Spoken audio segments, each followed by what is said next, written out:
Prohibition didn't eliminate alcohol. It eliminated the legal category of alcohol. And that sounds like the same thing until you remember how markets work. If demand stays and supply gets criminalized, you don't get nothing. You get a new system, one that runs on risk, logistics, and pretending a boundary exists that physically can't. This is an analysis of the economic system created by alcohol prohibition.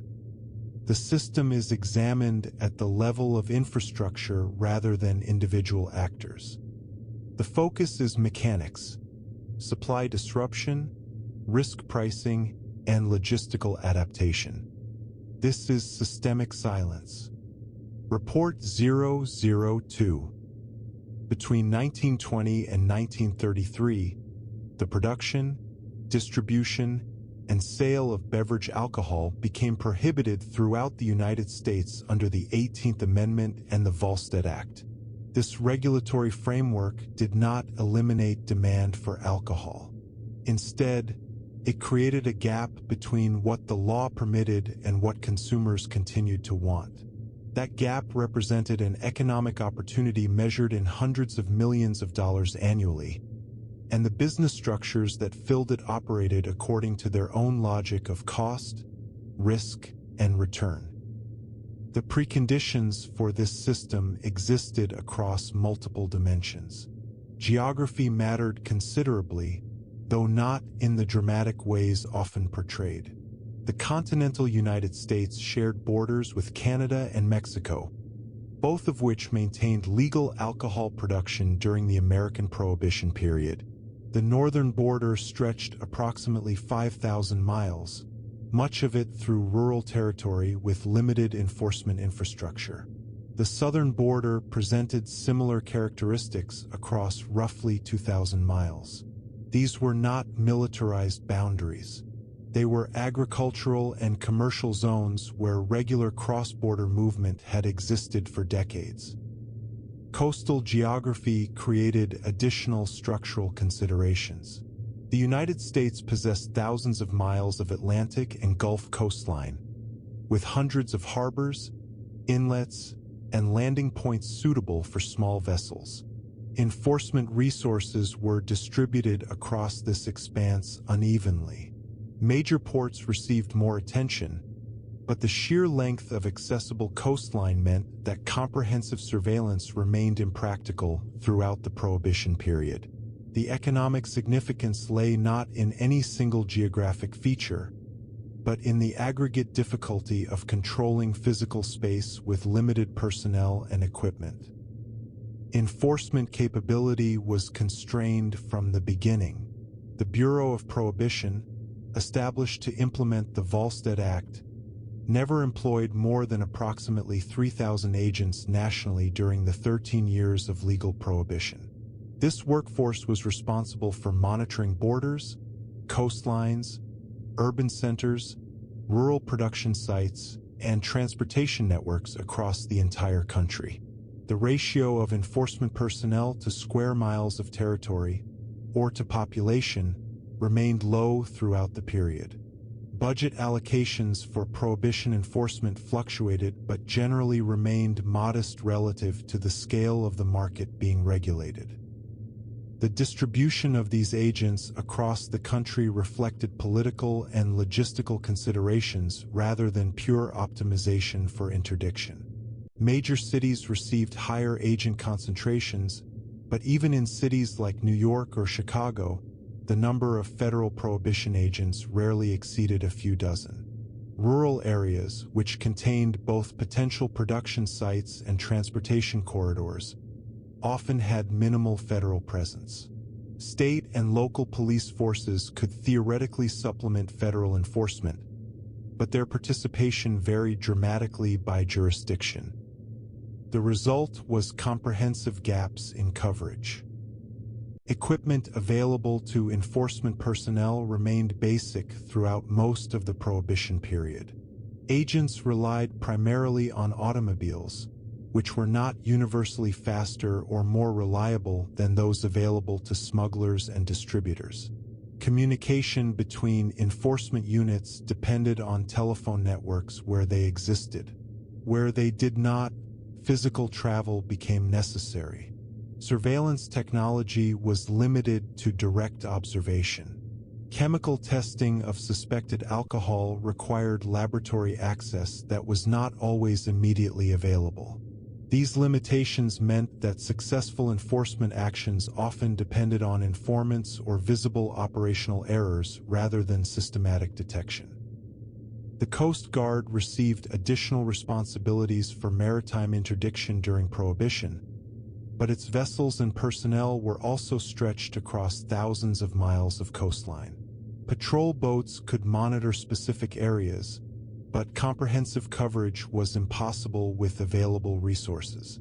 The speed and range of enforcement vessels mattered considerably.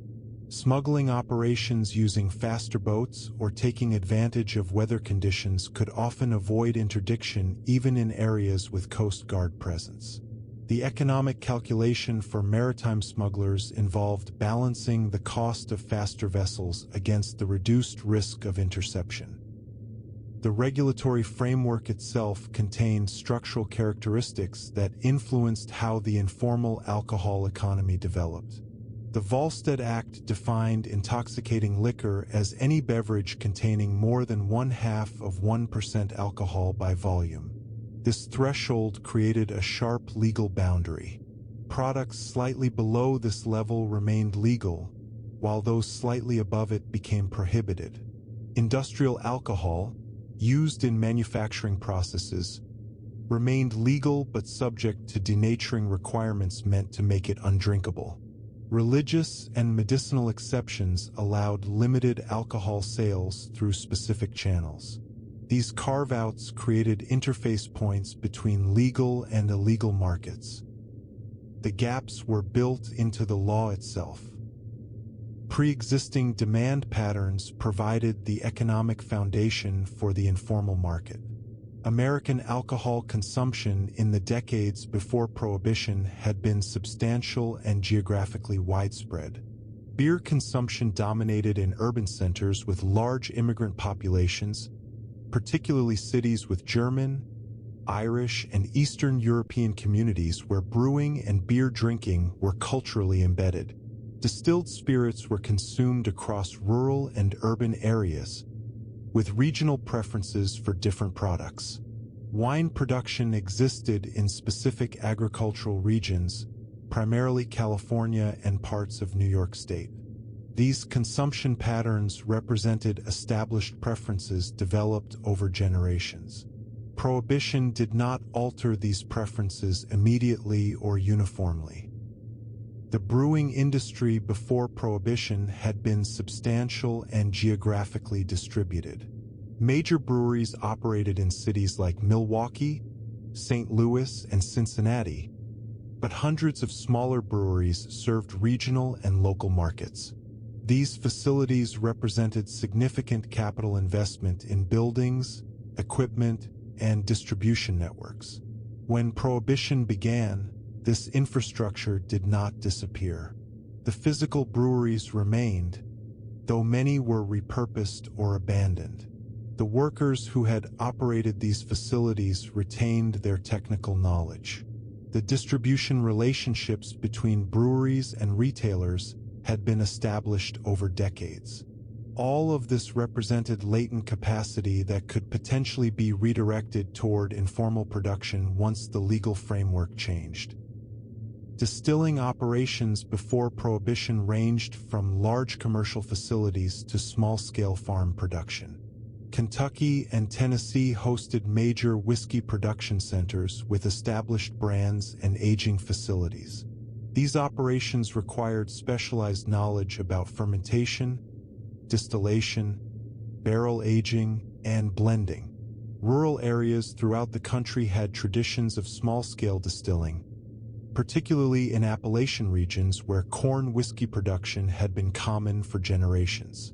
This distributed knowledge base meant that when Prohibition began, the technical expertise for alcohol production existed widely across the population.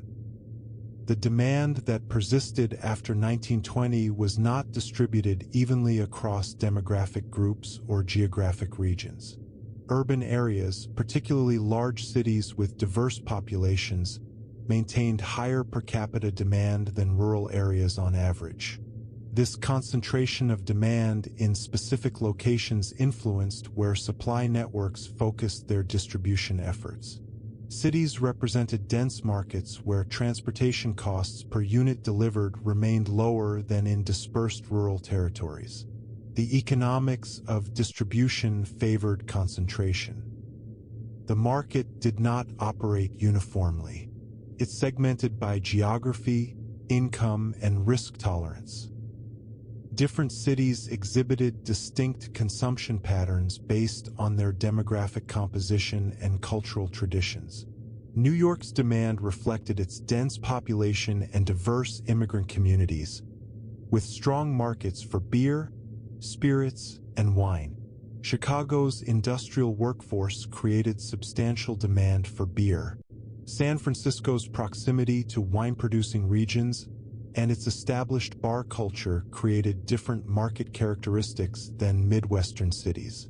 These variations meant that supply strategies needed to account for local preferences and consumption volumes. Consumer willingness to pay for prohibited alcohol exceeded what prices had been under legal markets, though the premium varied over time and by product type. During the early 1920s, when informal supply networks were still developing, prices spiked considerably above pre-prohibition levels. As production and distribution systems matured, prices moderated somewhat but remained well above what they had been before 1920. This price elasticity reflected both the continuing strength of demand and the additional costs imposed by prohibition. Suppliers faced elevated risks of arrest, asset seizure, and violence. They required compensation for these risks through higher margins. Consumers who valued alcohol access were willing to absorb these costs, though the higher prices likely reduced total consumption below what it would have been in a legal market. The income distribution of alcohol consumers during Prohibition influenced market dynamics. Wealthy consumers could afford premium imported products and were willing to pay substantial premiums for quality and consistency. Middle-income consumers sought reliable products at moderate prices. Lower-income consumers created demand for cheaper alternatives, even when quality was uncertain. This stratification led to market segmentation, with different supply chains serving different price points and quality levels. The structural incentives created by Prohibition operated at multiple levels. For individuals with existing knowledge of alcohol production, whether as former brewery workers, distillers, or home fermenters, Prohibition created an opportunity to monetize skills that had lost legal value. For those with access to capital, the large gap between production costs and retail prices represented potential returns considerably higher than many legal business ventures available during the same period. For those controlling distribution networks or territory, Prohibition created scarcity that could be converted into ongoing revenue through controlled market access. The market designed itself around these opportunities. Risk calculations varied depending on position within the supply chain. Small-scale home production carried relatively low risk of detection and, if discovered, faced penalties that were often fines rather than lengthy imprisonment. Large-scale commercial production required more substantial investment and created more visible operational signatures, increasing detection risk. The risk-return relationship was not linear across the production scale. Mid-sized operations often faced unfavorable combinations of moderate capital requirements with elevated exposure to enforcement. Import operations presented different risk profiles than domestic production. Bringing alcohol across national borders or coastal boundaries required coordination with suppliers in legal jurisdictions, transportation across monitored zones, and distribution into domestic networks. The capital requirements were often lower than establishing domestic production facilities, but the operational visibility was higher at the border crossing point. Enforcement resources concentrated on interdiction at borders created concentrated risk at specific moments in the supply chain. The economic opportunity was not created uniformly across the country. Regions closer to the Canadian border had structural advantages in import logistics. Cities like Detroit, Buffalo, and Seattle became major entry points for Canadian alcohol, benefiting from proximity to legal production across the border and established commercial relationships with Canadian suppliers. The Detroit River, separating Michigan from Ontario, was only a few hundred yards wide in places, creating numerous crossing opportunities. During winter, when the river froze, smuggling could occur across the ice. During other seasons, small boats made rapid crossings. Coastal cities with established port infrastructure could receive shipments more easily than landlocked interior regions. New York's harbor complex provided countless landing points. The New Jersey Shore, Long Island's bays, and the Connecticut coastline all offered geographic features suitable for maritime smuggling. Florida's extensive coastline and proximity to the Bahamas and Cuba created similar opportunities. The Gulf Coast, particularly around New Orleans and the Texas coast, connected to Caribbean sources. Each of these regions had different enforcement densities and different relationships between local authorities and informal markets. Areas with existing commercial relationships to legal producers in Canada or the Caribbean could convert those relationships into supply channels with less startup friction. Business networks that had operated legally before Prohibition sometimes transitioned into informal trade, leveraging established trust and communication channels. Importers who had previously brought legitimate goods across borders understood customs procedures, border crossing logistics, and how to manage international payments. This knowledge transferred to informal alcohol trade. Urban areas with concentrated demand and existing distribution infrastructure for legal goods could more efficiently build parallel networks for prohibited goods. Cities had wholesale markets, storage facilities, transportation systems, and retail channels that had developed over decades to serve legal commerce. Adapting these systems for informal alcohol distribution required modifications but not complete reconstruction. Warehouses could store alcohol alongside or instead of legal goods. Delivery trucks could carry prohibited products using the same routes they traveled for legitimate commerce. Retail establishments could add informal alcohol sales to their operations.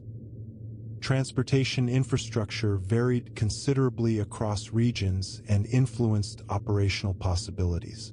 Railway networks connected major cities and industrial centers, but railroads were relatively easy for authorities to monitor at key junctions.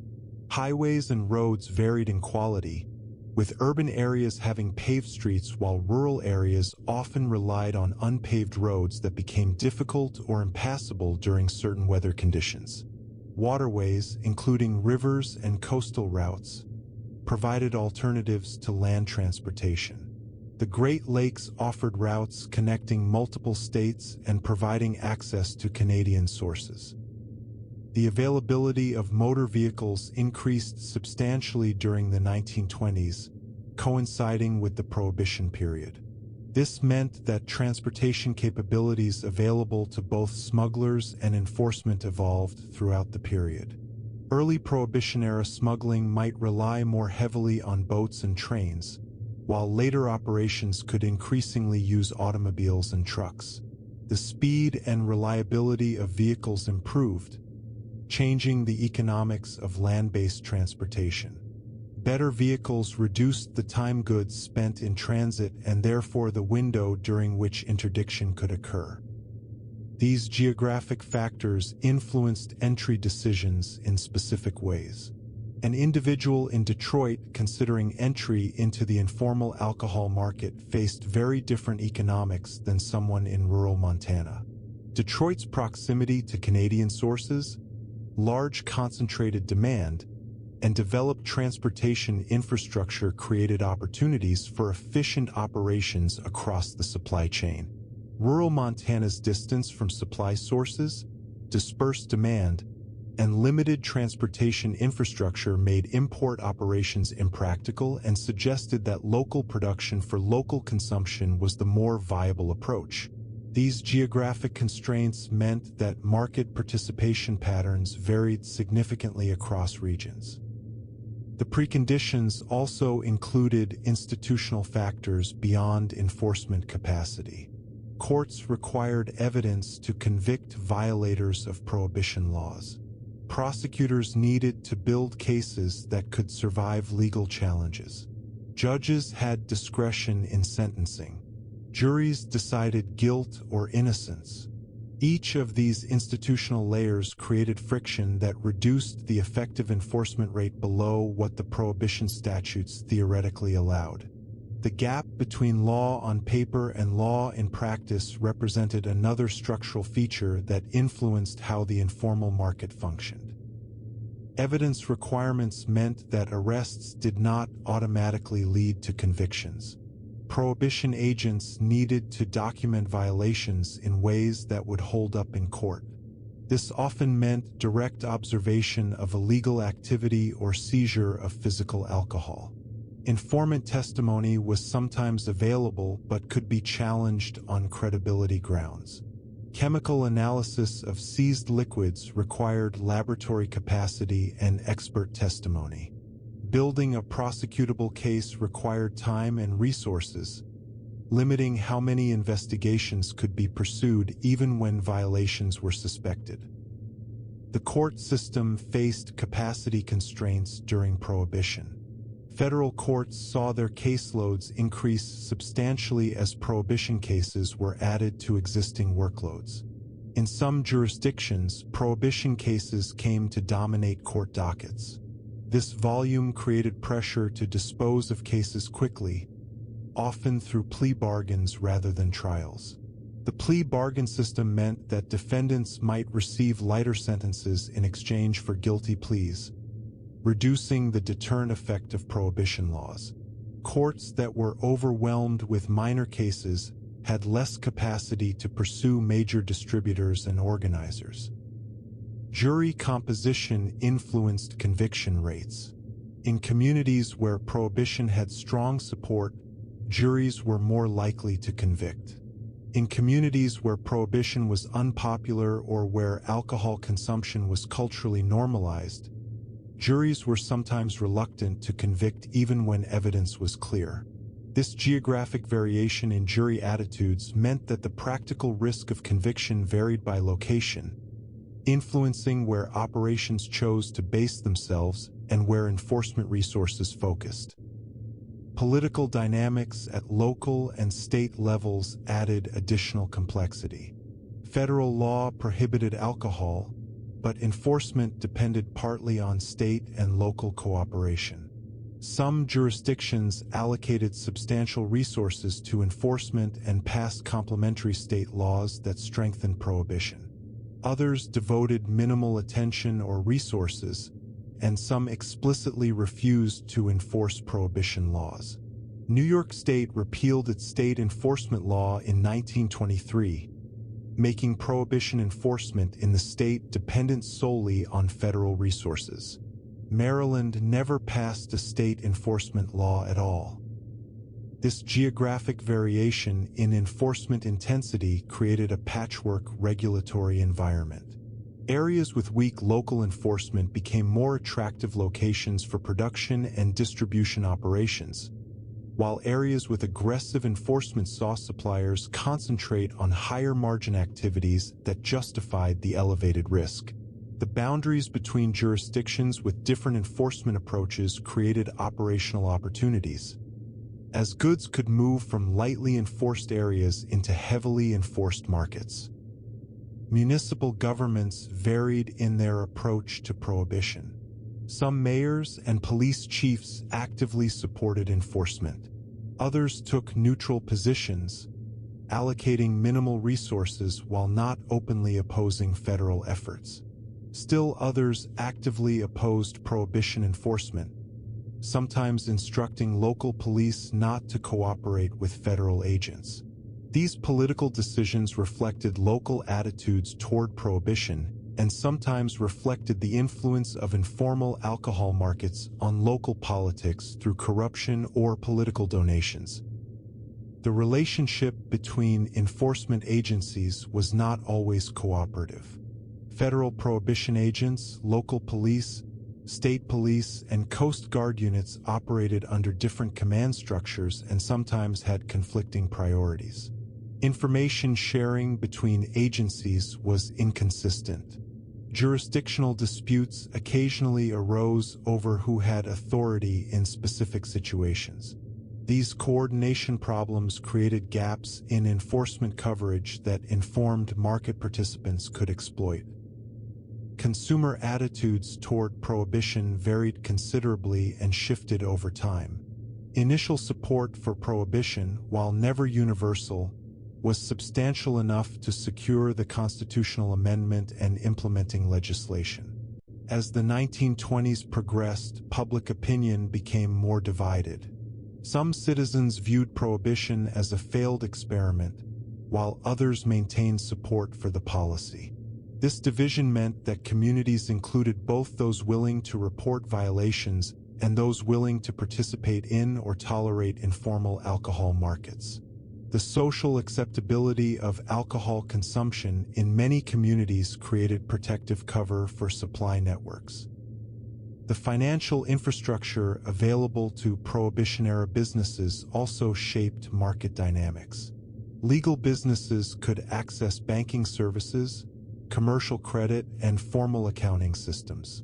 Informal alcohol operations could not openly use these services without exposing themselves to legal risk. This created additional operational costs and constrained certain types of business expansion. Capital for large-scale operations had to come from sources willing to accept elevated risk or unable to access legal investment opportunities. The capital markets available to illegal enterprises operated according to different terms than those available to legal businesses. Banks during the 1920s were not subject to the same regulatory oversight that would develop after the financial reforms of the 1930s. Some banks were willing to accept deposits from customers engaged in informal alcohol trade, either because they did not inquire into the source of funds or because they knowingly facilitated such deposits. Other banks maintained stricter policies. This variation meant that access to banking services was possible but required finding compliant institutions or using intermediaries who could deposit funds without raising questions. Cash remained the primary medium of exchange for informal alcohol transactions, creating logistical challenges for larger operations. Storing large amounts of cash was risky and created security concerns. Moving cash between locations without using banking systems required physical transport, which was vulnerable to theft or seizure. Converting cash into other assets that could be more easily stored or used required finding willing counterparties who would not report transactions to authorities. Credit relationships in informal markets operated differently than in legal commerce. Suppliers might extend credit to distributors based on personal relationships or reputation rather than formal contracts. These credit arrangements carried risks since debts could not be enforced through legal systems. Disputes over payment had to be resolved through negotiation or force rather than courts. The broader economic context of the 1920s influenced the informal alcohol market in several ways. The decade saw general economic expansion, rising incomes, and increased consumer spending. This prosperity meant that many consumers had disposable income available for alcohol purchases despite the higher prices created by prohibition. The labor market was relatively strong during most of the period, though unemployment existed and varied by region and industry. Economic conditions influenced both demand for alcohol and the supply of labor willing to work in informal markets. Certain industries contracted or disappeared with Prohibition, creating displaced workers with relevant skills. Breweries, distilleries, and related businesses employed thousands of workers before 1920. Many of these workers lost their jobs when Prohibition began. Some found employment in other industries, but others possessed specialized knowledge about fermentation, distillation, and distribution that was primarily valuable in alcohol production. These workers represented a labor pool with direct experience and limited alternative opportunities to use their skills legally. Investment capital during the 1920s flowed toward various speculative opportunities. Stock market investment, real estate development, and new industries like automobile manufacturing attracted substantial capital. For investors willing to accept higher risk in exchange for higher returns, informal alcohol operations represented another potential investment opportunity. The returns available from successful alcohol operations could exceed those from many legal investments, particularly for investors who could participate without direct operational involvement that would expose them to arrest. Labor markets presented similar structural considerations. Legal businesses could recruit employees through standard channels and offer formal employment benefits. Informal alcohol operations required workers willing to accept legal risk. This constraint influenced wage rates, loyalty dynamics, and operational security. Workers who accepted Prohibition-related employment often did so because legal employment opportunities were limited, because the compensation exceeded legal alternatives, or because social networks drew them into these roles. The labor pool available to informal alcohol businesses was not identical to that available to legal enterprises. Wages in informal alcohol operations typically exceeded what workers could earn in comparable legal employment, reflecting the risk premium required to attract and retain workers willing to face potential legal consequences. Delivery drivers, warehouse workers, retail sellers, and production workers all commanded higher wages than their counterparts in legal industries. This wage premium increased operational costs but was necessary to maintain workforce stability and loyalty in an environment where workers could eliminate their legal risk by simply finding other employment. The relationship between workers and employers in informal markets differed from typical employment relationships. Without formal employment contracts or legal protections, workers relied on personal relationships and reputation systems to ensure they were paid fairly and treated reasonably. Employers relied on loyalty and fear of consequences to prevent workers from cooperating with authorities or stealing. This mutual dependence created different dynamics than existed in legal labor markets where courts and regulatory agencies could adjudicate disputes. Technology available during the Prohibition period influenced operational possibilities. Motorized vehicles had become common but were not yet universal. Telephone networks existed in urban areas but remained limited in rural regions.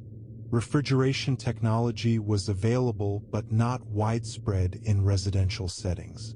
These technological constraints shaped how production, storage, and distribution could function. Operations needed to work within the limits of available technology while competing against both legal alternatives and other informal suppliers. Social and ethnic networks played roles in facilitating market entry for some participants. Immigrant communities with cultural traditions of alcohol production and consumption sometimes developed informal market operations that served primarily their own communities. Italian immigrants with winemaking knowledge established production operations in cities with significant Italian populations. German immigrants with brewing experience sometimes entered beer production. Irish social networks in cities like Boston and New York facilitated distribution operations. These ethnic network connections provided trust relationships, customer bases, and knowledge sharing that reduced entry barriers for participants with access to those networks. The combination of these preconditions created an economic environment where substantial opportunity existed for those willing to operate outside legal frameworks, but where that opportunity was structured by geography, infrastructure, enforcement patterns, demand distribution, and institutional characteristics. The informal alcohol market did not emerge from individual decisions alone. It developed from the interaction between regulatory change and existing economic structures, creating space for market participants to respond to the gap between what law prohibited and what consumers continued to demand. None of these preconditions guaranteed that an informal market would develop at the scale that actually emerged. They simply created conditions where such a market could potentially exist. The extent to which opportunity converted into actual economic activity depended on how market participants responded to the incentives, managed the risks, assembled the necessary capital and labor, and built distribution networks capable of connecting production to consumption across a fragmented regulatory environment. By 1921, the foundation was clear enough. The regulatory environment was in place, enforcement capacity was limited, and demand persisted. The next question was entry, how participants actually joined the market. The transition from preconditions to actual market participation involved specific economic decisions. Entering the informal alcohol market required capital, knowledge, and acceptance of risk, but the amounts and types of each varied considerably depending on which part of the supply chain one chose to enter and at what scale. The barriers to entry were not uniform, and different pathways into the market attracted different types of participants with different resource endowments. Small-scale domestic production represented the lowest capital entry point. A household with access to basic equipment could begin producing alcohol for personal consumption or small-scale sale with minimal initial investment. The primary inputs were sugar, yeast, water, and containers. Fermentation required time rather than complex equipment. A small still for distilling could be fabricated from common materials or purchased from suppliers who nominally sold them for industrial or agricultural purposes.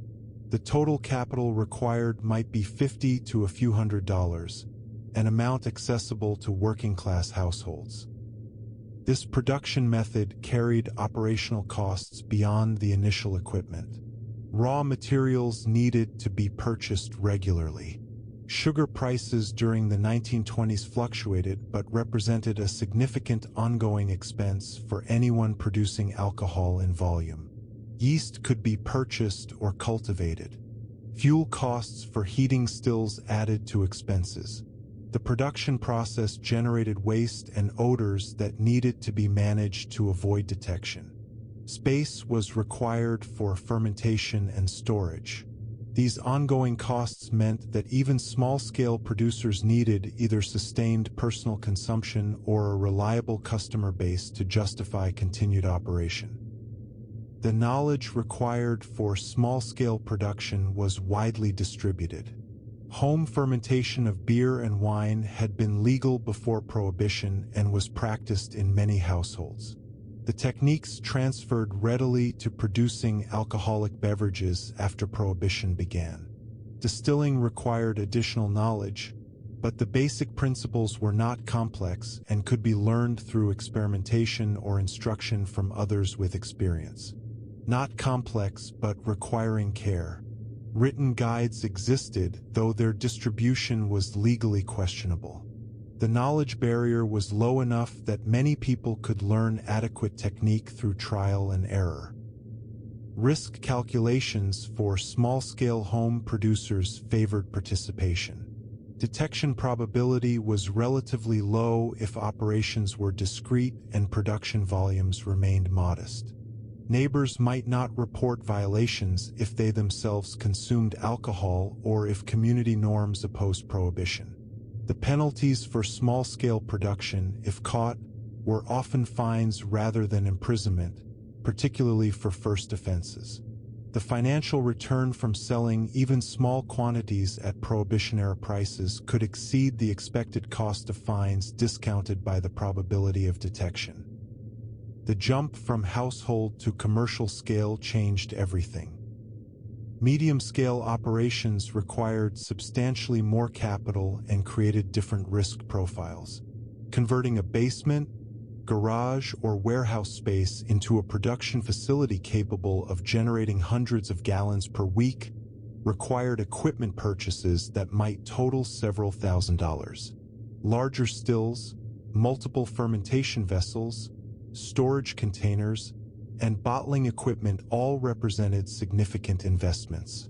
Securing a suitable location added costs, whether through rent or property purchase. Raw materials needed to be purchased in larger quantities, requiring more substantial working capital. Labor requirements scaled with production volume. A single person could manage small-scale production, but medium-scale operations often required at least a few workers to handle different aspects of the process. Fermentation vessels needed monitoring. Stills required operation and supervision. Finished product needed to be bottled, labeled if being sold commercially, and stored. Raw materials had to be received and moved. Each worker added to operational costs and increased exposure to potential informants. Wage premiums necessary to compensate workers for legal risk made labor costs higher than in comparable legal manufacturing. The geographic location of production facilities influenced both costs and risks. Urban locations offered proximity to markets and easier access to supplies, but higher population density increased detection risk and higher real estate costs.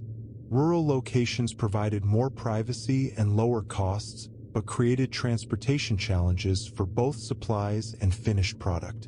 Abandoned buildings or properties in industrial areas offered middle ground options, providing space and relative privacy while maintaining reasonable proximity to distribution networks. Import operations presented an entirely different cost structure. The capital required to establish import relationships and transportation networks could range from a few $1,000s for small-scale smuggling to hundreds of thousands for major operations.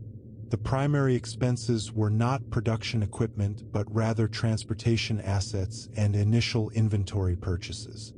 Boats suitable for maritime smuggling could cost anywhere from a few $100s for small craft to tens of thousands for larger vessels capable of crossing significant distances. Trucks for overland transportation from Canada or Mexico had similar cost ranges depending on size and quality. Establishing relationships with legal suppliers in Canada or the Caribbean required either pre-existing business connections or the ability to travel and negotiate supply agreements. Canadian breweries and distilleries could sell legally within Canada and for export to countries where alcohol remained legal.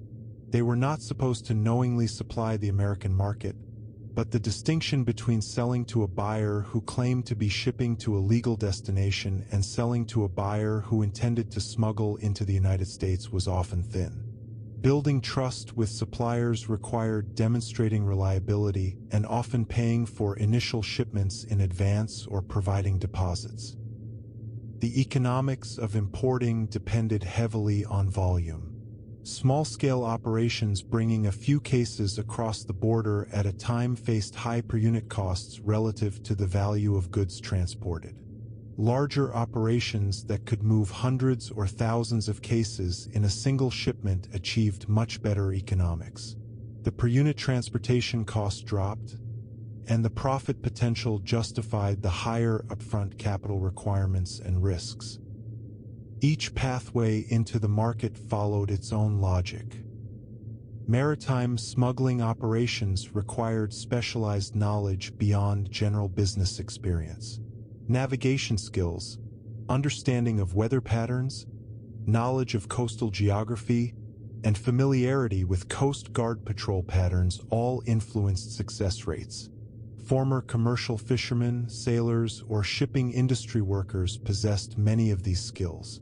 The transition from legal maritime work to smuggling operations represented a career shift that leveraged existing knowledge while accepting new legal risks in exchange for higher compensation. Distribution-focused operations represented another entry pathway that required different resources. Distributors who purchased alcohol from producers or importers and resold it to retailers or consumers needed less capital for production equipment, but more for inventory and transportation. The working capital requirements could be substantial since inventory had to be purchased before it could be sold. Storage space was needed to hold inventory between purchase and sale. Vehicles were necessary for delivery unless operations were small enough to use public transportation or make sales from a fixed location. The relationship dynamics in distribution operations centered on trust and reliability. Suppliers needed assurance that distributors would pay for goods received. Distributors needed confidence that suppliers would deliver quality products on schedule. Without legal contracts or courts to enforce agreements, these relationships relied on reputation systems and sometimes on shared social or ethnic networks. Distributors who built reputations for reliable payment and discretion could negotiate better terms with suppliers. Those who developed reputations for serving reliable retail customers could build stable, ongoing business.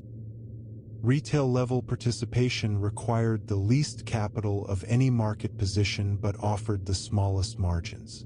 A bar, restaurant, or retail store that added alcohol sales to its operations needed only enough capital to purchase initial inventory. For a small establishment, this might be a few $100s. The inventory would turn over quickly if demand existed, allowing the retailer to recoup capital and reinvest in new inventory. The ongoing capital requirement was modest compared to production or import operations. Retail establishments faced their own risk calculations. Selling alcohol openly invited enforcement action, but many establishments developed various levels of discretion. Some served alcohol only to known customers who could be trusted not to report violations. Others required passwords or membership systems to create a barrier between street access and the actual sales floor. Still others operated with such local political protection that they functioned essentially openly with minimal concern about enforcement. The level of security measures adopted reflected both the local enforcement environment and the risk tolerance of the operator. What followed were different labor dynamics at every level. The labor dynamics in retail operations centered on the bartenders and servers who actually sold alcohol to customers. These workers needed to be trustworthy since they were the primary interface with customers and had opportunities to inform on the establishment if they chose. Wages for workers in informal alcohol retail typically exceeded comparable positions in legal establishments. The elevated wages reflected not just legal risk but also the need to ensure loyalty. A disgruntled worker could report the establishment or steal inventory, creating losses beyond the departure of an employee. Entry into the informal alcohol market also occurred through roles that supported production and distribution without directly handling the product. Suppliers of sugar, bottles, corks, and other materials needed for production could profit from the informal market without technically violating prohibition laws if they maintained plausible deniability about their customers' intentions. Equipment manufacturers who produced stills could legally sell to industrial users and claim ignorance if buyers used the equipment for alcohol production. These supporting roles required less capital than direct participation and carried lower legal risk, but they also offered smaller returns. The financing of market entry varied depending on the scale and the participants' existing resources. Individuals entering small-scale production might self-finance from savings or household income. Those entering at medium scale might seek investments from family members, friends, or associates willing to provide capital in exchange for profit shares. Larger operations sometimes attracted investment from individuals with substantial capital who wanted exposure to the potential returns but preferred to avoid operational involvement that would increase their legal risk. The structure of investment relationships in informal markets differed from legal business investments. Without formal partnership agreements or corporate structures, profit sharing and control arrangements rested on informal understandings. Investors provided capital with varying degrees of involvement in operations. Some maintained complete separation, simply receiving payments based on agreed profit shares. Others participated in strategic decisions while avoiding day-to-day operations. Still others involved themselves deeply in operations despite the additional risk exposure. These arrangements evolved based on personal relationships and trust rather than legal frameworks. The competitive dynamics during market entry influenced how quickly and successfully new participants could establish themselves. In areas where informal alcohol markets were still developing in the early 1920s, entry could be relatively straightforward since demand exceeded supply and competition was limited. In areas where markets had already matured by the mid-1920s, new entrants faced established competitors with developed supply chains, customer relationships, and sometimes political protection. Competing against established operations required either offering better prices, superior quality, more reliable service, or serving customer segments that existing suppliers were not adequately serving. Price competition in informal markets was constrained by the underlying cost structure. All participants faced similar input costs for materials and similar risk premiums for labor. Transportation costs varied based on geography but were similar for competitors serving the same market. This meant that significant price differentiation was difficult without either accepting lower margins or achieving operational efficiencies that competitors lacked. New entrants who tried to compete primarily on price often found that their margins were too thin to sustain operations, particularly if they encountered any operational problems or enforcement actions that disrupted cash flow. Quality differentiation offered more sustainable competitive positioning for new entrants who could deliver it. Consumers who had experienced inconsistent product quality or dangerous adulterants were willing to pay premiums for reliable, safe alcohol. New entrants who could establish reputations for quality could build customer loyalty that provided some insulation from price competition. However, building a quality reputation required time and consistent product delivery, creating a chicken and egg problem for new operations that needed revenue quickly to cover their capital investments. The timing of market entry influenced both capital requirements and potential returns. Early entrants in the period immediately after Prohibition began faced less competition but also less developed supply chains and higher uncertainty about enforcement patterns. Later entrants in the mid to late 1920s entered more mature markets with established competitors but could learn from the operational experiences of those who had gone before them. The optimal entry timing depended on individual circumstances, including available capital, risk tolerance, and access to necessary resources and knowledge. The entry decision for any potential market participant involved weighing capital requirements against potential returns, but also assessing personal risk tolerance and opportunity costs. Someone with legal employment earning adequate income faced a different calculation than someone experiencing unemployment or underemployment. Someone with family responsibilities might assess risk differently than someone without dependents.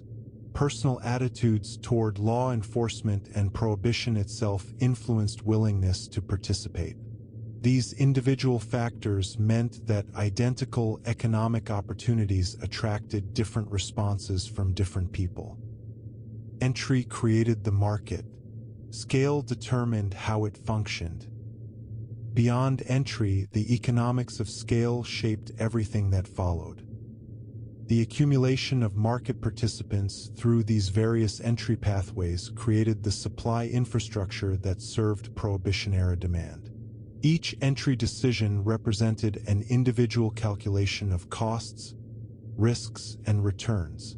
The aggregate effect of thousands of such decisions across different scales, different parts of the supply chain, and different geographic markets created the informal economy that characterized American alcohol commerce during Prohibition. The variety of entry pathways meant that the market included everyone from households producing small amounts for personal use to organizations with hundreds of employees and capital investments in the hundreds of thousands of dollars. Once operations moved beyond initial entry, the economics of scale began to influence how businesses developed. Small operations that proved sustainable faced decisions about whether to expand, and if so, how quickly and through what methods. The advantages of scale were substantial in some aspects of the business but created new vulnerabilities in others. Growth required additional capital, more complex organization, and acceptance of increased visibility that brought both market benefits and enforcement risks. Production facilities that expanded beyond household or small workshop scale achieved significant cost efficiencies. Larger fermentation vessels reduced the labor time required per gallon produced. Bigger stills operated more efficiently, converting larger batches of fermented liquid into distilled spirits with less fuel per unit of output. Bulk purchasing of sugar, yeast, and other inputs lowered per unit costs. A facility producing 1,000 gallons per week had substantially lower per gallon costs than one producing 50 gallons per week, even accounting for the additional labor required. The capital concentration necessary for large-scale production created barriers that limited how many operations could achieve these efficiencies. Building or converting a facility capable of producing thousands of gallons weekly might require investments of $50,000 or more when accounting for equipment, facility modifications, initial inventory of raw materials, and working capital to sustain operations until revenue began flowing. Access to this level of capital was limited to individuals or groups with substantial resources or the ability to attract outside investment. At this scale, labor became an organizational challenge rather than a personal relationship. A production facility employing 20 or 30 workers needed supervisors, coordination of shifts, and systems to ensure quality control across larger volumes. Workers needed to be reliable and discreet, creating human resource challenges that small operations avoided. Turnover in larger operations created operational disruption and security risks, as former workers possessed knowledge about operations that could be shared with competitors or authorities. The physical footprint of large production facilities created detection challenges that small operations largely avoided. Industrial-scale fermentation generated distinctive odors that could travel considerable distances. Steam from distilling operations was visible and difficult to conceal. Truck traffic delivering supplies and removing finished product created observable patterns. Neighbors or passers-by might notice unusual activity. While large facilities could be located in areas with limited nearby population, the very characteristics that made a location suitable for large-scale production sometimes made it conspicuous. Quality control became both more important and more challenging at scale. Small producers could monitor their entire production process directly. Large operations required quality testing procedures to ensure product consistency and safety across multiple production batches running simultaneously. Contamination or quality problems that affected large batches represented substantial financial losses. Import operations that scaled beyond small-time smuggling developed into sophisticated logistics networks. Large importers established relationships with multiple Canadian or Caribbean suppliers to ensure consistent product availability and to reduce dependence on any single source. They invested in fleets of boats or trucks rather than relying on single vehicles. They developed storage facilities near border crossing points to buffer timing between when shipments arrived and when they could be moved inland. They employed specialists for different functions rather than having individuals perform multiple roles. The economies of scale in importing centered on volume efficiency and risk spreading. A boat capable of carrying 500 cases per trip achieved much better economics than one carrying 50 cases, even after accounting for the higher vessel cost and operating expenses. The per-case transportation cost dropped substantially. The profit potential from a successful trip justified dedicating more resources to planning and execution. Similarly, operating multiple smaller vessels reduced the impact of any single seizure compared to depending on one large vessel where a single interdiction could destroy the entire operation. Storage and warehousing requirements scaled with import volumes. Small operations might hold inventory in residential spaces or small rented areas. Large import operations needed secure warehouses capable of holding thousands of cases. These facilities required locations with vehicle access for loading and unloading, sufficient space for storage and staging, and security measures to prevent theft.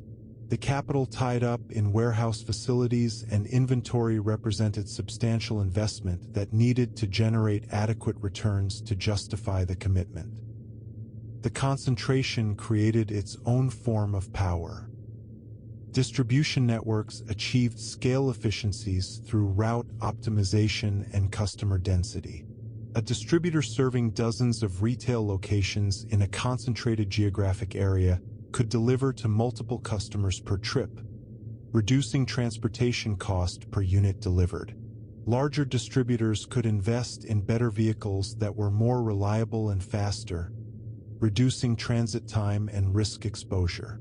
They could employ dedicated drivers rather than owner-operators, allowing operational continuity even if individual drivers were arrested or left the business. The concentration of distribution into larger operations created market power that influenced relationships with both suppliers and retailers. Large distributors could negotiate better pricing from producers or importers due to their volume purchases. They could demand exclusivity in certain territories or for certain customers. They could extend or withhold credit to retailers based on their assessment of risk and opportunity. This market power allowed scaled distributors to capture margins throughout the supply chain beyond simply the distribution markup. The patterns repeated at every level, but the details shifted. Retail operations scaled differently than production or distribution. Individual retail locations had natural size limits based on physical space and local demand. Scaling in retail meant operating multiple locations rather than expanding single sites. This multi-location strategy required different management approaches. Each location needed staff that could operate semi-independently while maintaining consistency with the overall business. Supervision of multiple locations was more challenging than monitoring a single site. Financial controls needed to prevent employee theft across dispersed operations. The brand and reputation effects of retail scale could be substantial. A chain of establishments known for reliable quality and reasonable prices could attract customers more easily than unknown independent locations. Customers who had positive experiences at one location might seek out other locations in the same network. This brand value created barriers to entry for new competitors and allowed established multi-location operators to maintain price premiums or market share. However, quality problems at one location could damage the reputation of the entire network. Capital concentration at scale changed the structure of ownership and control. Small operations were typically owned and operated by individuals or small partnerships where owners worked directly in the business. Large operations often separated ownership from management. Investors might provide capital without day-to-day involvement in operations, receiving profit distributions based on their investment share. Professional managers ran operations, receiving salaries or profit participation. This separation allowed capital to flow from those with financial resources to those with operational expertise.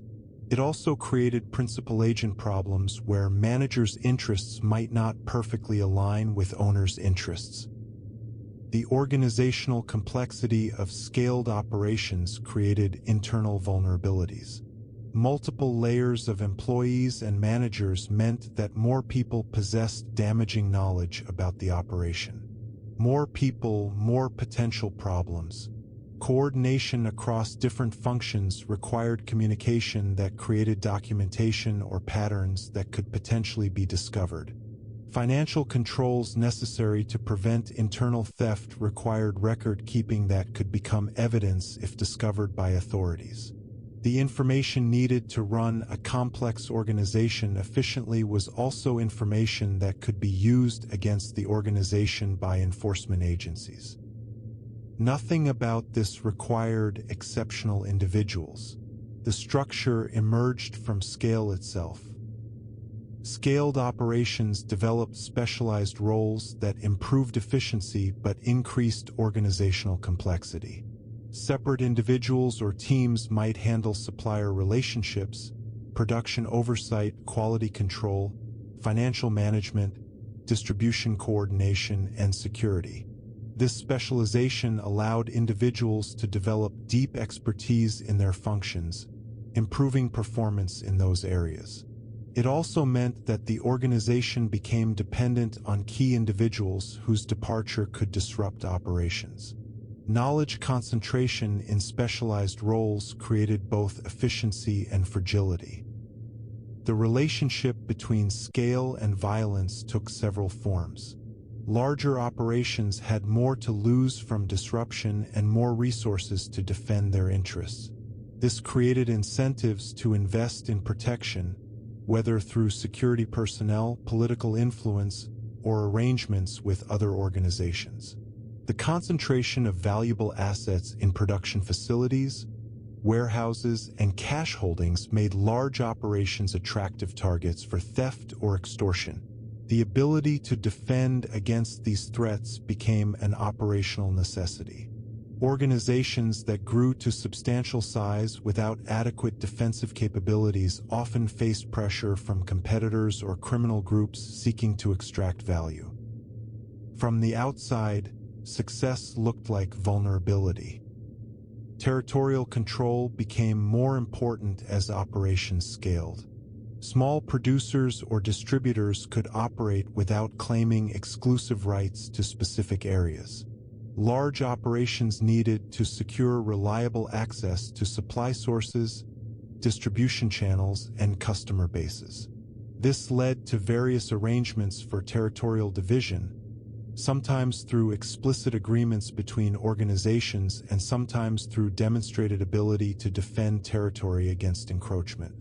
The costs of establishing and maintaining territorial control were justified by the reduced competition and greater operational predictability that came with secure territory. The fragility points of scaled operations were different from those of small operations. Small operations were vulnerable primarily to individual arrest or loss of key assets. Large operations faced these risks but also confronted organizational challenges. Communication failures between different parts of the organization could lead to operational problems. Financial pressures from large overhead costs meant that revenue disruptions created immediate difficulties. The complexity of coordinating suppliers, production, distribution, and retail created multiple points where problems could emerge. Managing these organizational challenges required capabilities beyond those needed to simply produce or move alcohol. Scale also created exposure through financial flows that needed to be managed. Large operations generated substantial cash revenue that needed to be stored, protected, and eventually deployed. The volume of cash created practical problems of physical security and space. Converting cash into other assets or moving it through banking systems required methods that would not attract attention. The larger the cash flows, the more difficult these management challenges became. Financial management at scale required sophistication that went beyond counting money and paying expenses. The competitive dynamics between large and small operations created market segmentation. Large operations focused on high-volume customers and markets where their economies of scale provided advantages. Small operations served niche markets, provided specialized products, or operated in areas where larger operations found the economics unattractive. This segmentation meant that scale did not necessarily drive all small operations out of business. Different operation sizes could coexist by serving different market segments or geographic areas. The decision to scale involved trade-offs between efficiency gains and increased vulnerability. An operation that grew from producing a few hundred gallons weekly to a few thousand achieved substantial cost reductions and profit potential. It also increased its visibility, attracted more attention from both competitors and enforcement, required more complex organization, and concentrated more capital at risk in a single enterprise. Whether scaling made sense depended on the operator's assessment of these trade-offs and their ability to manage the challenges that came with larger size. The pattern of scaling across the informal alcohol market during Prohibition was not uniform. Some operations grew rapidly in the early 1920s when markets were developing and competition was less intense. Others maintained smaller scales throughout the period, focusing on stability rather than growth. Some large operations fragmented back into smaller units when enforcement pressure increased or when internal problems proved difficult to manage. The market included operations at all scales simultaneously, each following paths that reflected their particular circumstances and the decisions of those controlling them. Efficiency gains from scale extended beyond production costs to include innovation and adaptation. Larger operations had resources to experiment with new production techniques, different supply sources, or improved distribution methods. They could absorb the costs of failed experiments more easily than small operations. This capacity for innovation allowed scaled operations to adapt more readily when circumstances changed, whether due to enforcement pressure, supply disruptions, or market shifts. The organizational capacity to identify problems, develop solutions, and implement changes was itself a form of efficiency that came with scale. The accumulation of capital within successful scaled operations created opportunities for vertical integration. Importers might invest in distribution networks to capture those margins. Distributors might invest in production facilities. Retail operations might develop their own supply chains. This vertical integration reduced costs by eliminating intermediary markups and provided greater control over quality and supply reliability. It also concentrated risk, as problems at any stage of the integrated operation could affect the entire enterprise. The balance between the benefits of integration and the risks of concentration varied by operation. The human capital accumulated in scaled operations represented substantial value beyond physical assets.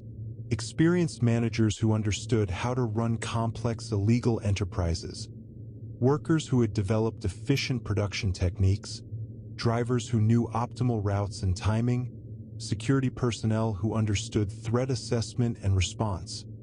All of these represented organizational knowledge that was difficult to replace if lost.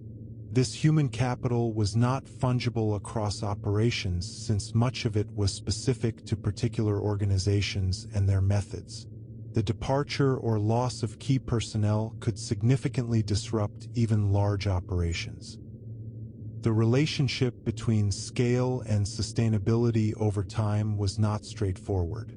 Some large operations persisted throughout the Prohibition period, adapting to changing circumstances and maintaining market position. Others collapsed due to enforcement actions, internal conflicts, or competitive pressure. Small operations showed similar variability, with some maintaining steady presence throughout the period while others entered and exited frequently.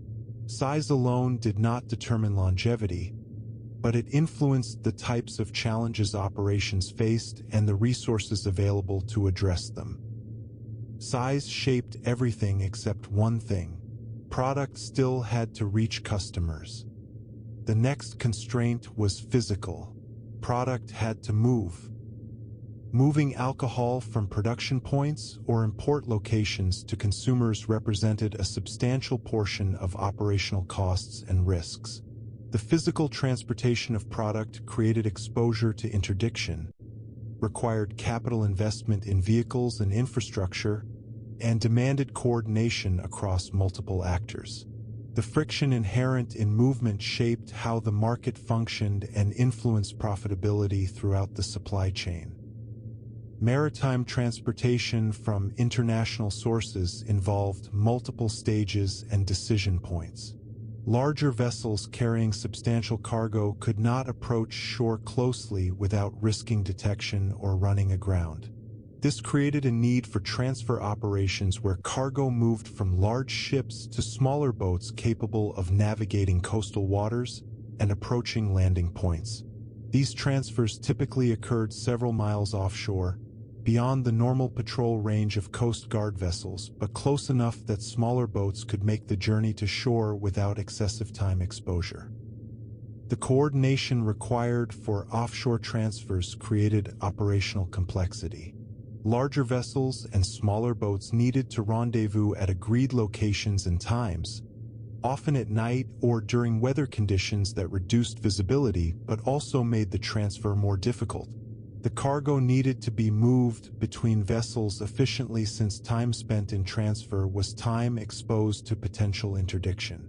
Crews on both vessels needed to be reliable and competent.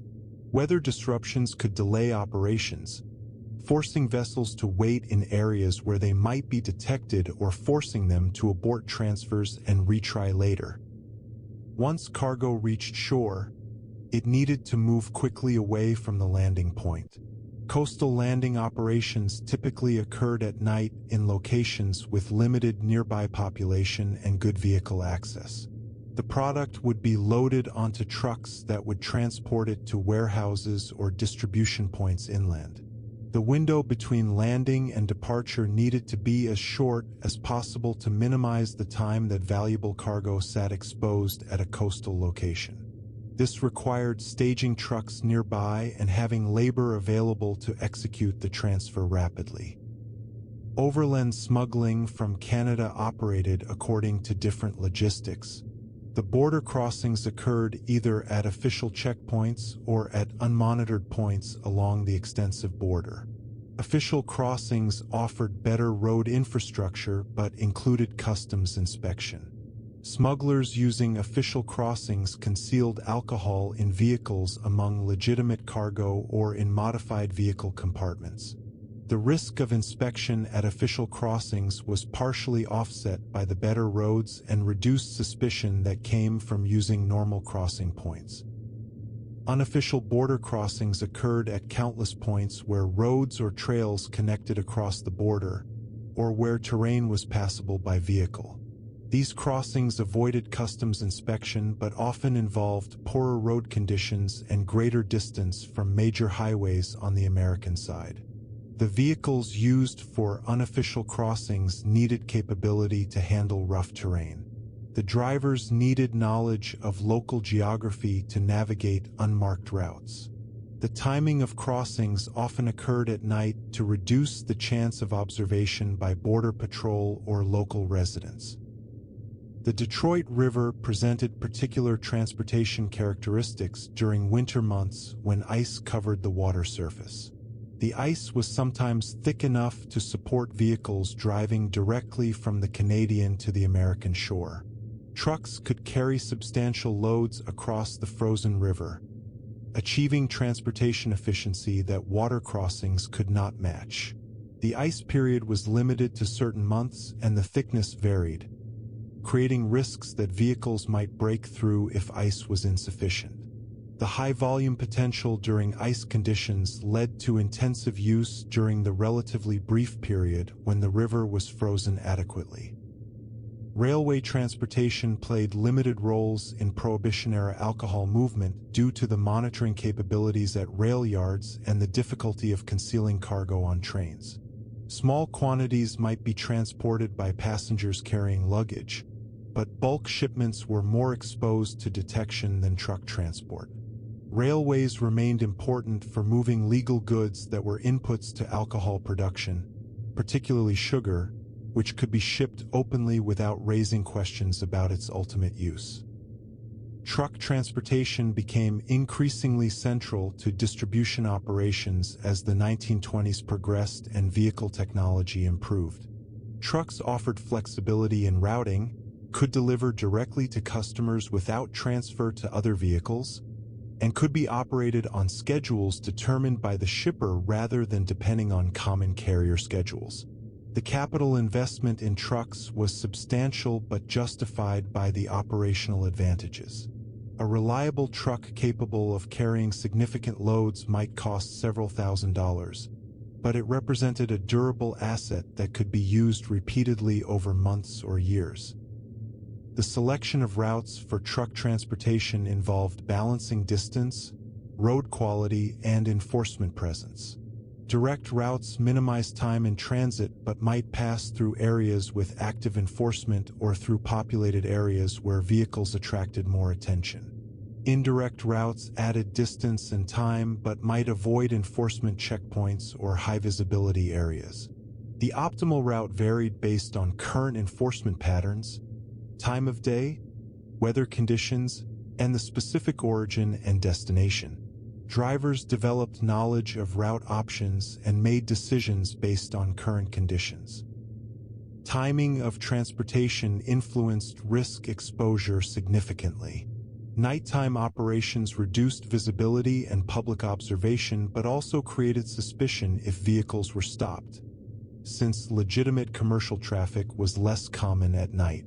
Daytime operations allowed vehicles to blend with normal traffic, but increased the chance of observation and made it harder to execute discrete loading and unloading operations.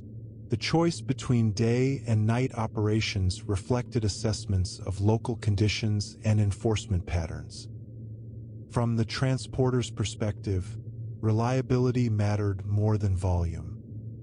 The role of intermediaries in transportation created additional layers in the supply chain. Specialized transportation operators who owned vehicles and employed drivers provided services to producers, importers, and distributors who preferred not to maintain their own transportation assets. These transportation specialists spread their risk across multiple clients, so the loss of one customer relationship did not eliminate their business. They developed expertise in routing, timing, and risk management that made them valuable partners. The fees they charged reflected both the actual costs of operating vehicles and the risk premium for the illegal nature of the cargo. The relationship between shippers and transportation specialists operated on terms similar to legal freight relationships, but with important differences. Payment terms might require upfront payment before transport occurred, reflecting the inability to use legal mechanisms to collect payment if disputes arose. Liability for losses during transport had to be negotiated explicitly, determining whether the shipper or the transporter bore the risk if cargo was seized or stolen in transit. These arrangements were based on reputation and relationship rather than written contracts, creating dependence on trust and repeated interactions. Transfer points and warehouses created nodes in the distribution network where product accumulated temporarily before moving to the next stage. These locations needed to be secure against theft, discreet to avoid drawing enforcement attention, and accessible to vehicles for loading and unloading. The ideal warehouse was in an area with mixed commercial use where truck traffic was normal, had limited nearby residential population, and was owned or controlled by reliable operators. Finding locations that met all these criteria limited the available options in many markets. The effect was concentration of value in specific vulnerable locations. The inventory held at warehouses represented capital tied up and exposed to risk.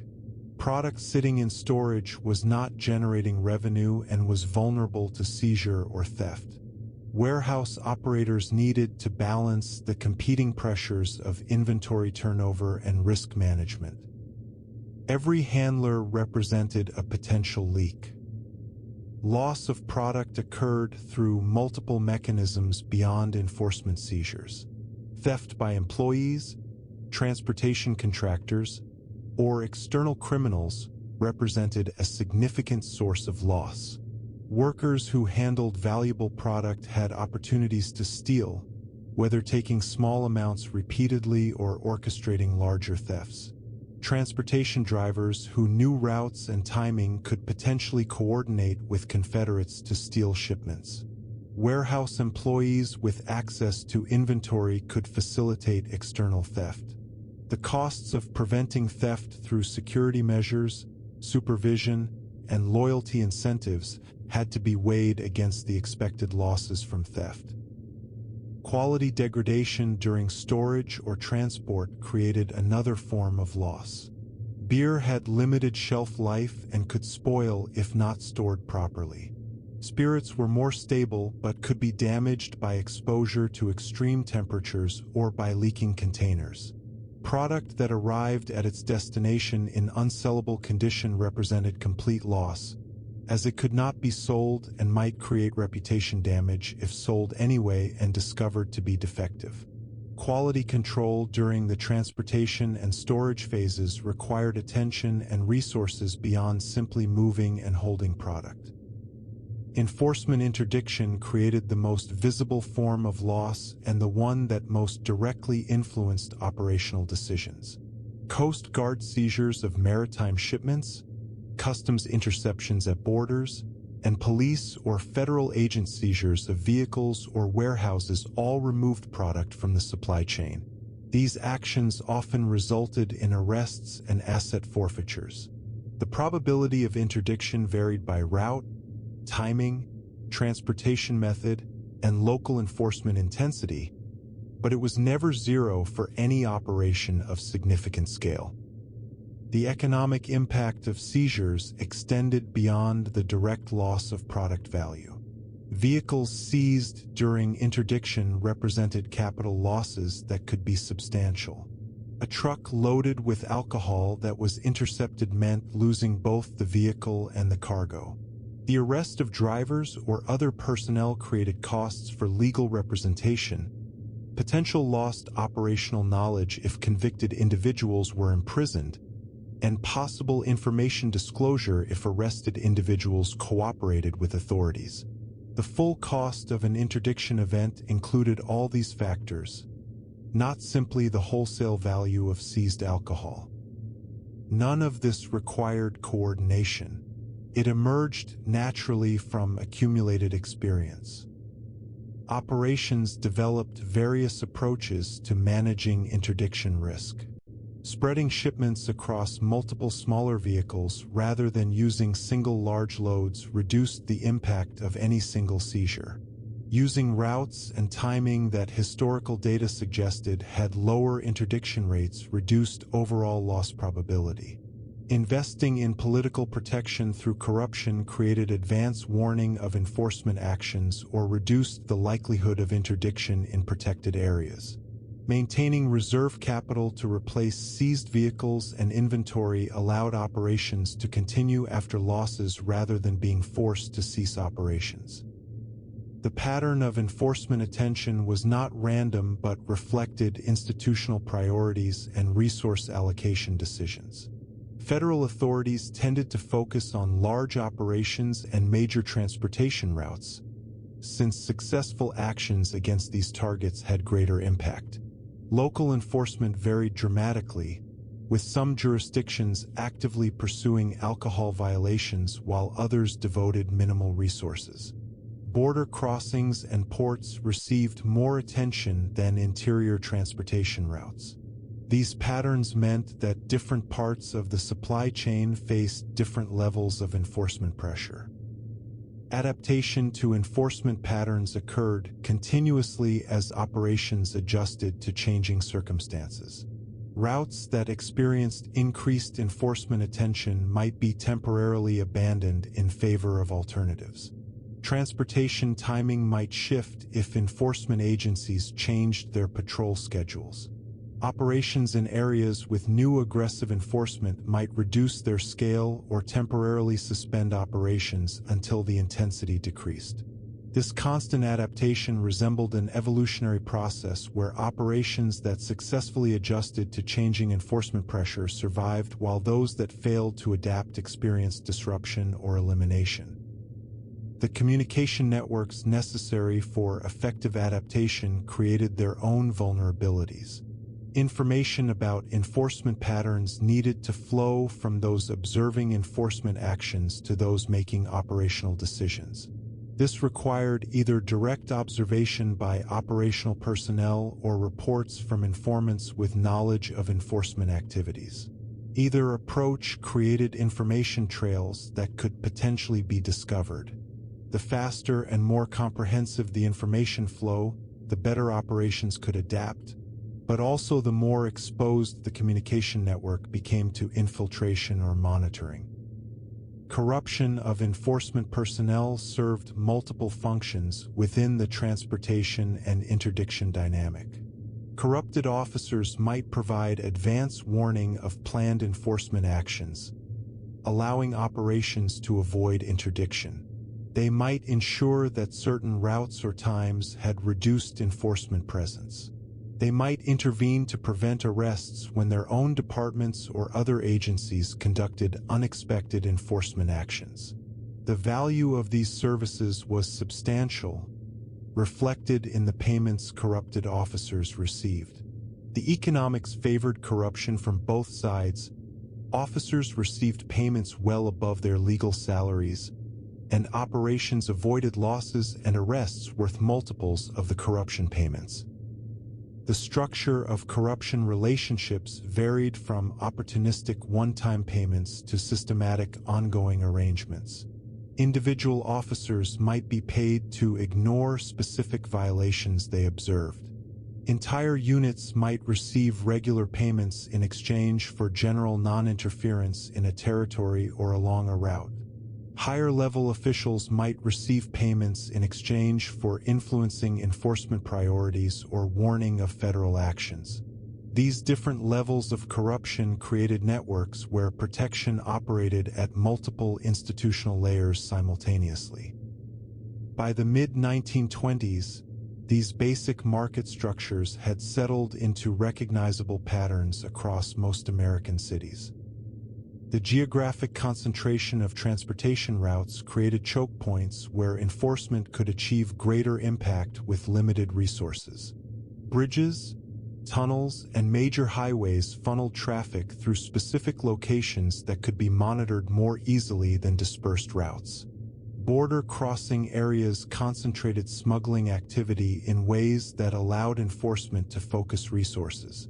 These choke points created operational challenges for smugglers who needed to either accept the increased risk at choke points or use less efficient alternative routes that avoided them.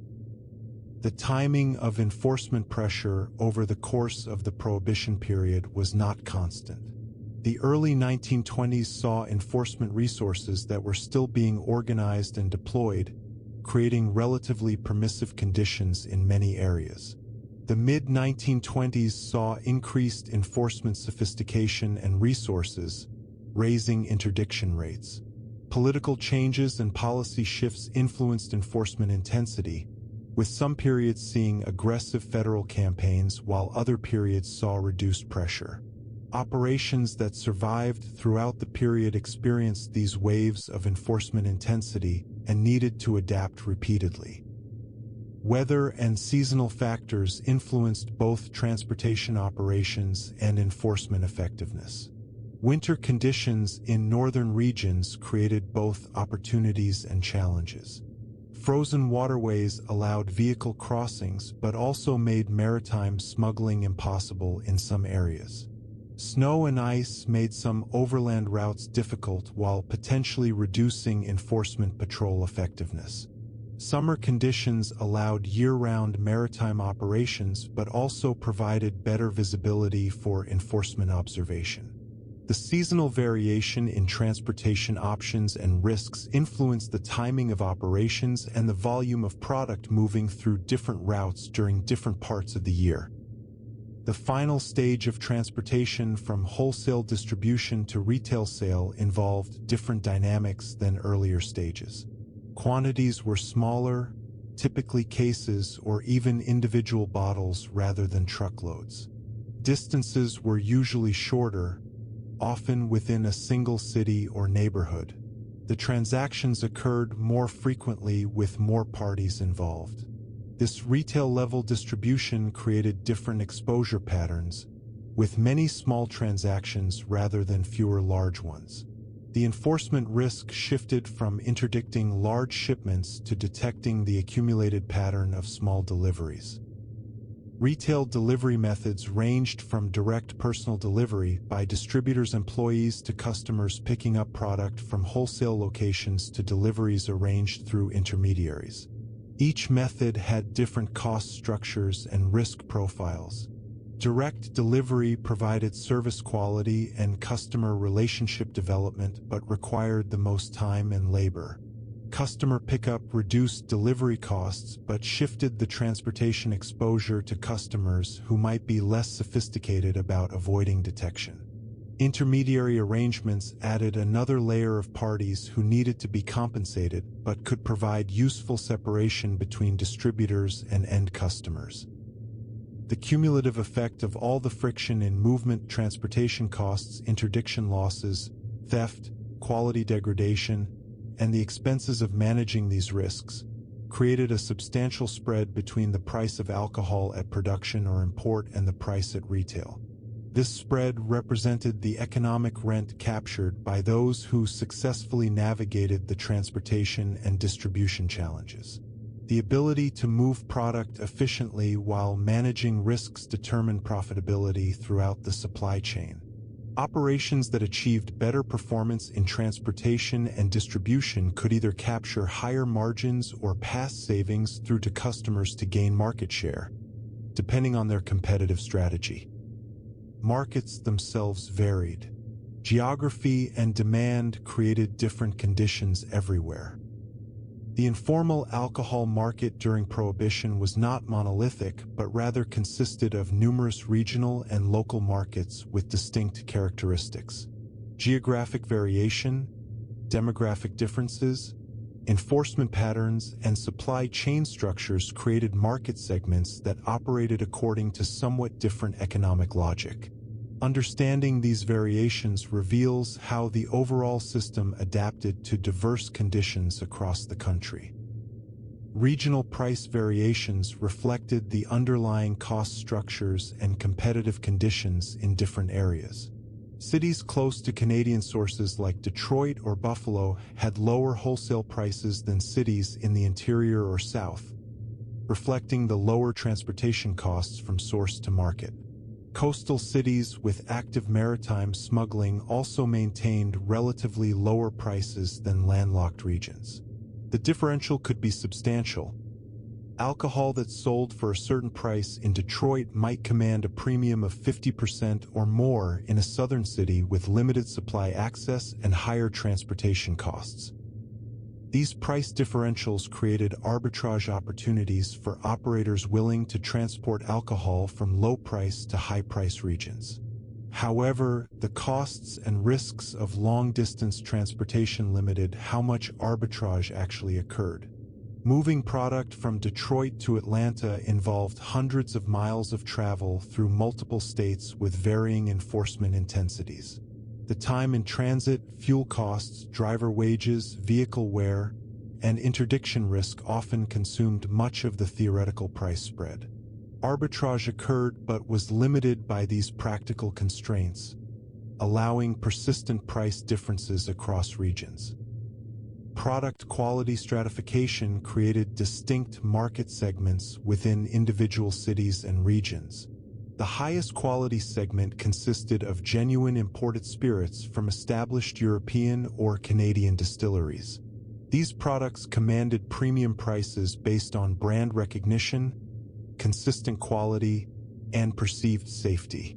The middle quality segment included domestically produced alcohol of reasonable quality, whether beer from clandestine breweries or spirits from competent distillers.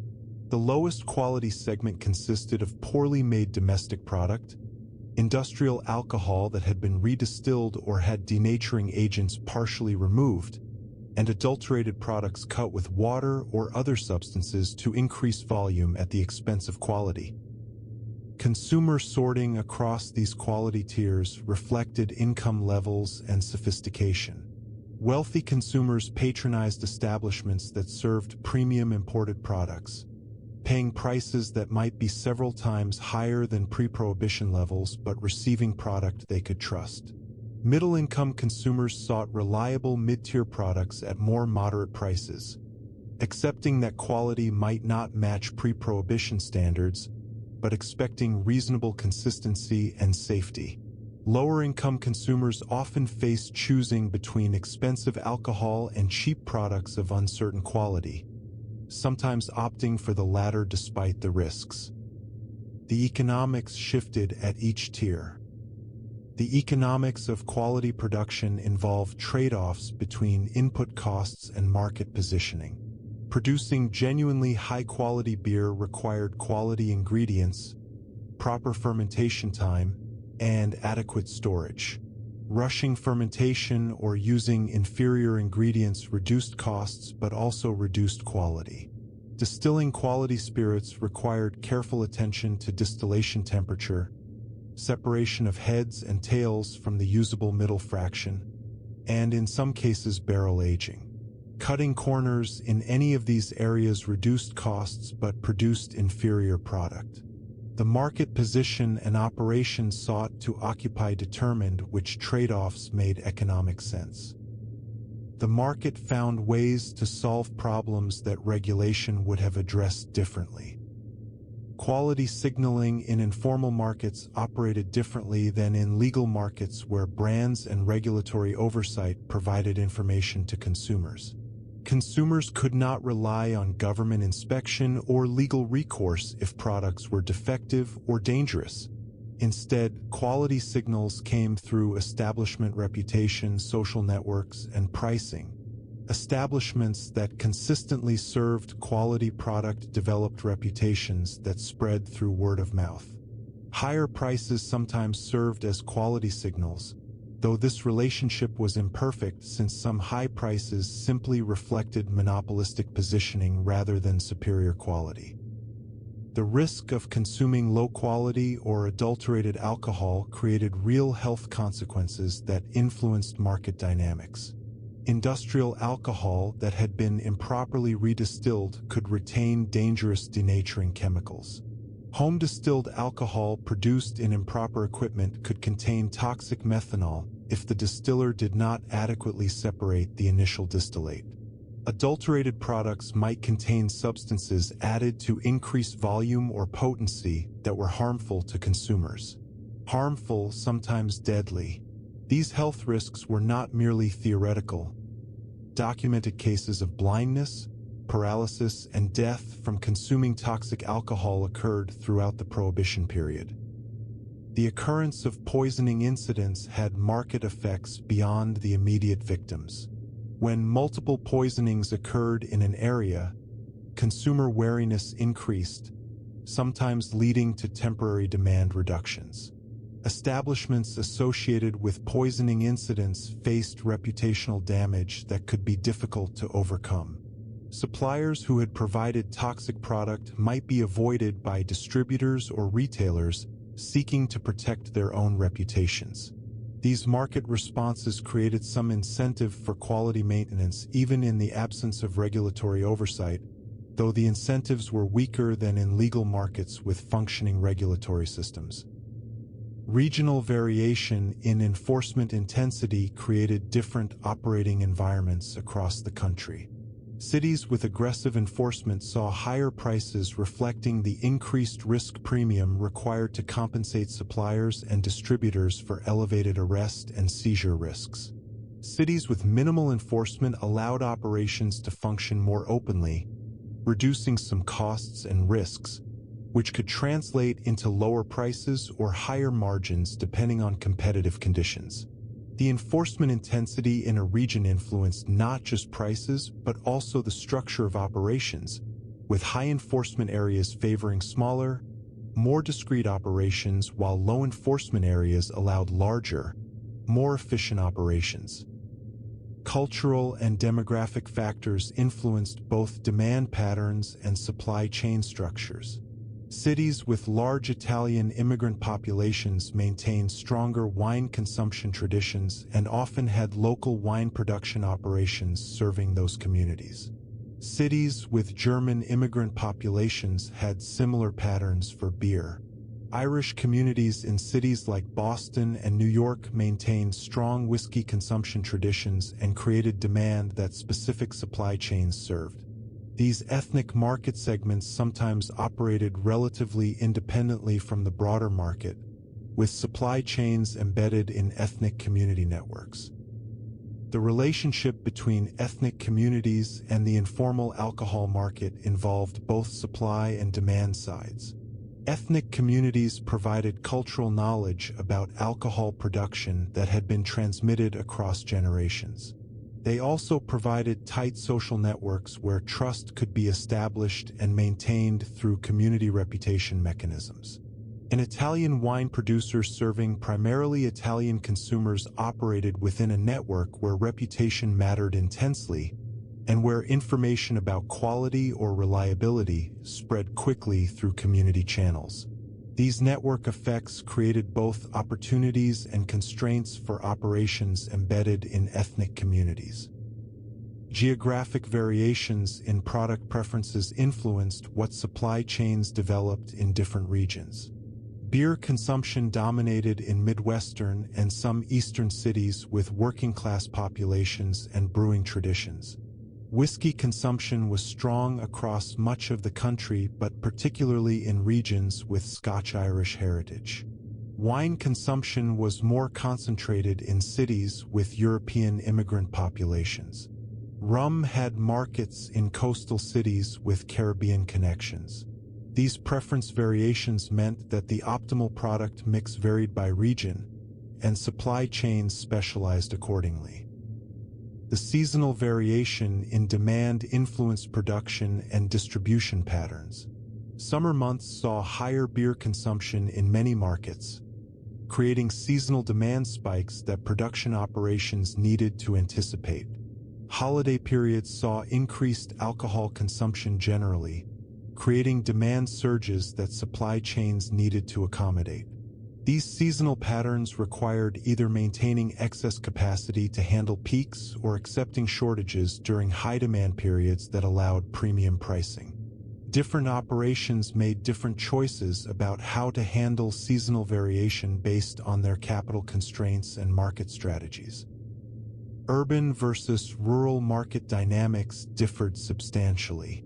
Urban markets offered concentrated demand, better transportation infrastructure, and more retail locations, but also higher enforcement attention and more competition. Rural markets had dispersed demand that made distribution less efficient, limited retail infrastructure, and often relied more heavily on local production than on distant supply sources. The economics of serving rural markets were less favorable in most respects, leading to generally lower supply availability and higher prices in rural areas compared to nearby cities. In mature markets, position mattered more than price. Competition intensity varied across markets and market segments.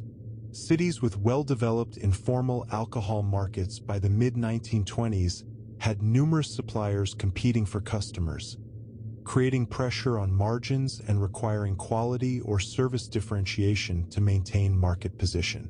Cities where the informal market was less developed or where a few operations had established dominant positions saw less competitive pressure, allowing higher margins but also creating opportunities for new entrants if they could overcome the barriers to entry. The competitive dynamics were not static but evolved as markets matured and as operations entered, exited, or changed their competitive strategies. Price competition operated within constraints imposed by the underlying cost structure and risk environment. Attempting to compete primarily on price required either operational efficiencies that competitors lacked or willingness to accept lower margins. Given the elevated margins available throughout most of the Prohibition period, some room existed for price competition, but the constraints were real. An operation that cut prices too aggressively might be suspected of selling inferior product, could trigger competitive responses that eliminated any market share gains, or might simply not generate adequate returns to justify the risks involved. Quality competition offered more sustainable differentiation but required consistent execution and time to establish reputation. Operations that focused on quality needed to maintain consistent supply of superior product, which required reliable supplier relationships, adequate quality control processes, and willingness to absorb the higher costs of better inputs and more careful production. The payoff came in the form of customer loyalty and ability to command premium prices, but achieving this position required sustained investment over time. Not all operations had the resources or patience for this approach. Service differentiation manifested in various forms. Reliable delivery timing attracted customers who valued predictability. Willingness to extend credit to trusted customers created loyalty among those customers. Discretion in delivery and transaction processes appealed to customers concerned about exposure. Variety in product selection served customers who wanted options rather than a single standard product. These service attributes created value beyond the basic product itself and allowed operations to differentiate themselves in ways that were harder for competitors to immediately copy than simple price changes. The system organized itself without anyone designing it. Market stability mechanisms developed to reduce destructive competition and violence that could attract enforcement attention and disrupt business operations. Territorial understandings between major operations in some cities created de facto market segmentation, where different organizations focused on different geographic areas or different customer segments. These arrangements were not formal contracts, but rather mutual understandings backed by the threat of violence or other consequences for violations. The arrangements reduced the frequency of direct confrontations while still allowing each operation to function profitably in its designated territory. The enforcement of territorial arrangements required credible deterrence capability. Organizations needed the capacity to impose costs on those who violated territorial understandings. This capacity came from various sources: the ability to disrupt competitor supply chains, the willingness to use violence against violators, political connections that could direct enforcement attention toward competitors, or simply the market power to undercut violators' prices until they withdrew. The specific mechanisms varied by market and by the organizations involved, but the underlying logic was consistent. Territorial arrangements only persisted when violations carried credible costs. Vertical relationships between different levels of the supply chain also contributed to market stability. Long-term relationships between importers and distributors, or between distributors and retailers, created mutual dependencies that aligned incentives. An importer who supplied a distributor over an extended period developed knowledge of that distributor's business patterns, reliability, and market position. The distributor gained confidence in the importer's quality and consistency. These established relationships were valuable to both parties and created switching costs that reduced the chance of relationship termination over minor disputes or slightly better offers from competitors. Information asymmetries throughout the market created both challenges and opportunities. Consumers had limited ability to verify product quality before purchase, creating opportunities for short-term exploitation through selling inferior product at premium prices. However, reputation mechanisms eventually penalized such behavior, making long-term relationship-based strategies more profitable than repeated short-term exploitation. The time lag between exploitation and reputation damage meant some opportunistic behavior occurred, but the dominant pattern for successful operations was building and maintaining reputation for reliability. The stability of the informal alcohol market, despite its illegal nature, reflected several factors working in concert. The underlying demand was strong and persistent, creating reliable revenue opportunities. The profit margins throughout the supply chain were substantial enough that violent competition over marginal market share often was not economically rational. The shared interest in avoiding enforcement attention created incentives for reducing visible conflict. The development of relationship networks and reputation systems provided mechanisms for coordinating behavior and resolving disputes without constant violence or institutional collapse. Price discovery in informal markets occurred through decentralized processes rather than centralized price-setting mechanisms. Importers and producers set wholesale prices based on their costs plus markup. Distributors marked up wholesale prices based on their costs, risks, and competitive conditions. Retailers marked up distributor prices similarly. The resulting retail prices reflected the accumulated costs and margins throughout the chain. Consumer response to prices provided feedback that influenced production and distribution decisions. If prices rose too high, demand decreased, leading to inventory accumulation and eventual price reduction. If prices were sustainable, operations maintained or expanded production.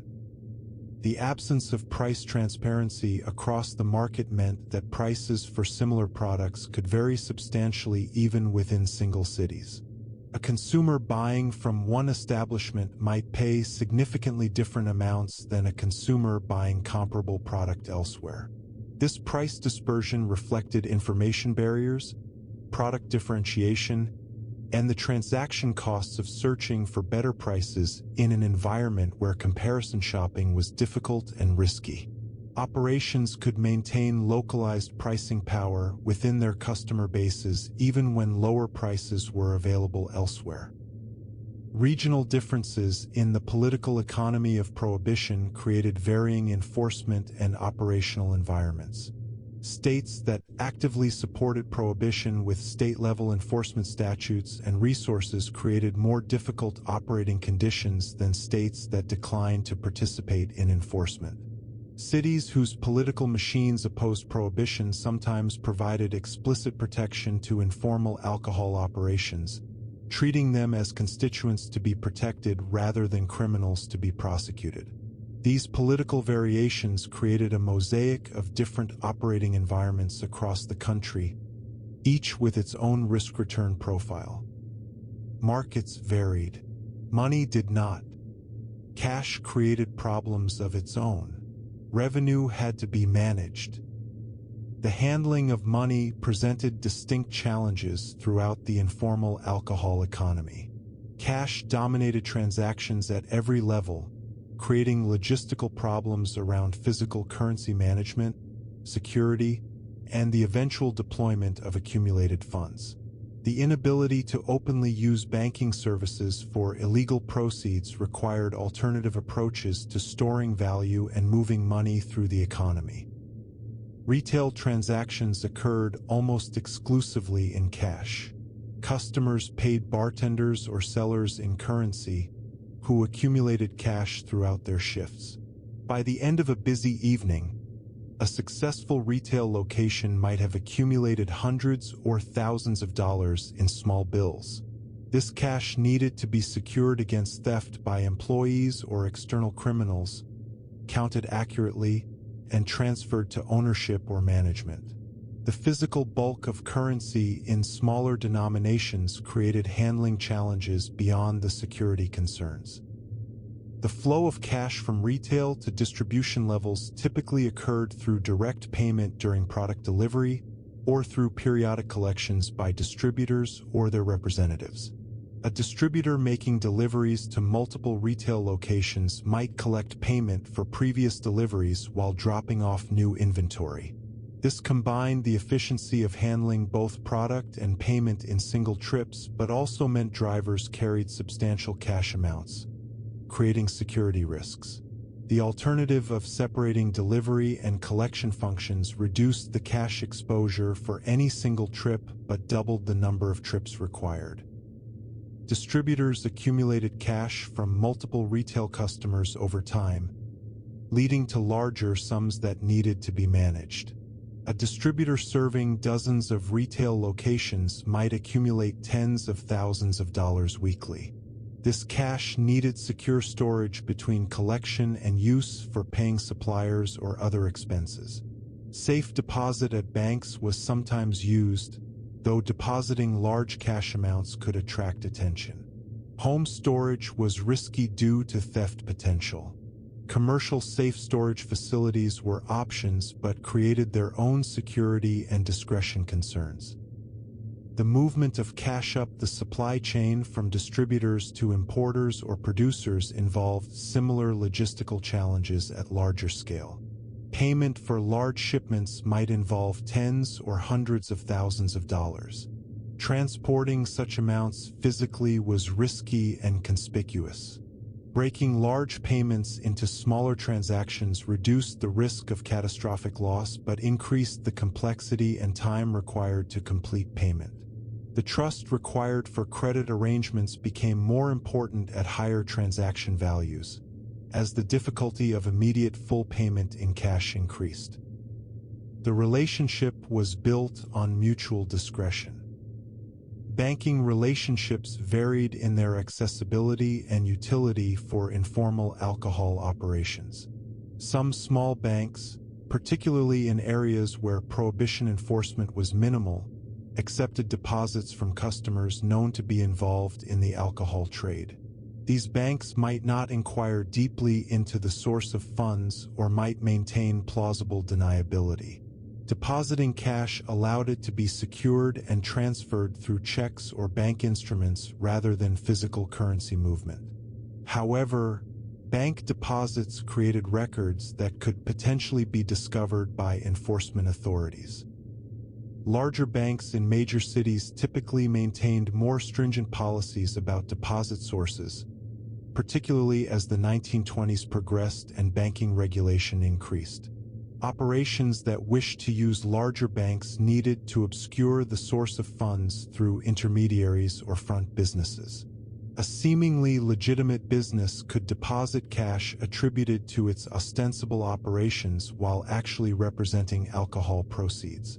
The front business needed to have a plausible reason for handling large cash amounts to avoid suspicion. The structure of front businesses varied based on what type of cash-intensive operations were plausible. Restaurants and bars could claim cash revenue from food service even while actually generating funds from alcohol sales. Retail establishments selling legal goods could intermingle legitimate and illegal revenue in their deposit patterns. Service businesses like laundries or barber shops generated cash from small transactions, making it difficult to verify whether deposit amounts matched actual business volume. The choice of front business type influenced both the plausibility of the cover and the operational costs of maintaining the facade. Maintaining credible front businesses required actual operations beyond simply using them for banking purposes. A restaurant used as a front needed to actually serve food to customers to maintain its legitimacy. This required employing kitchen staff, purchasing food supplies, and maintaining a premise that looked and functioned like a real restaurant. These operational costs reduced the benefit of the banking access provided, though they could be offset somewhat by actual revenue from the legitimate business activities.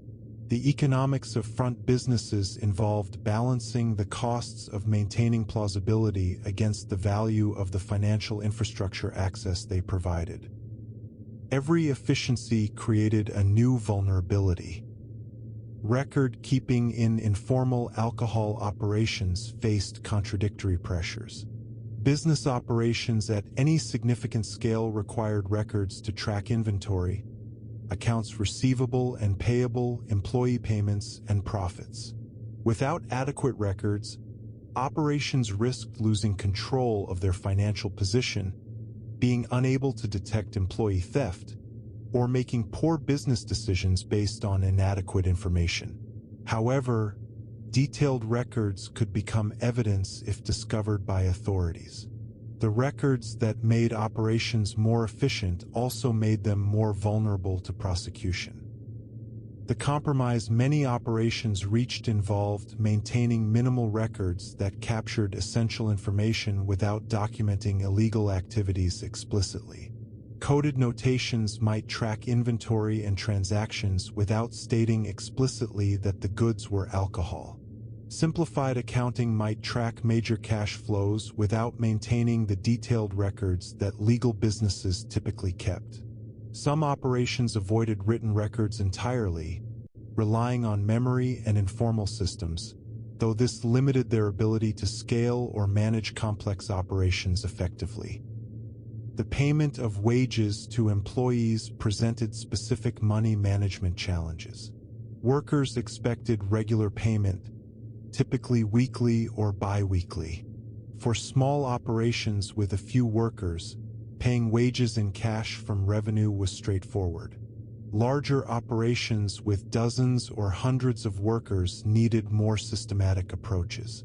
Some used payroll services nominally associated with front businesses, allowing formal payroll processing while obscuring the true nature of employment.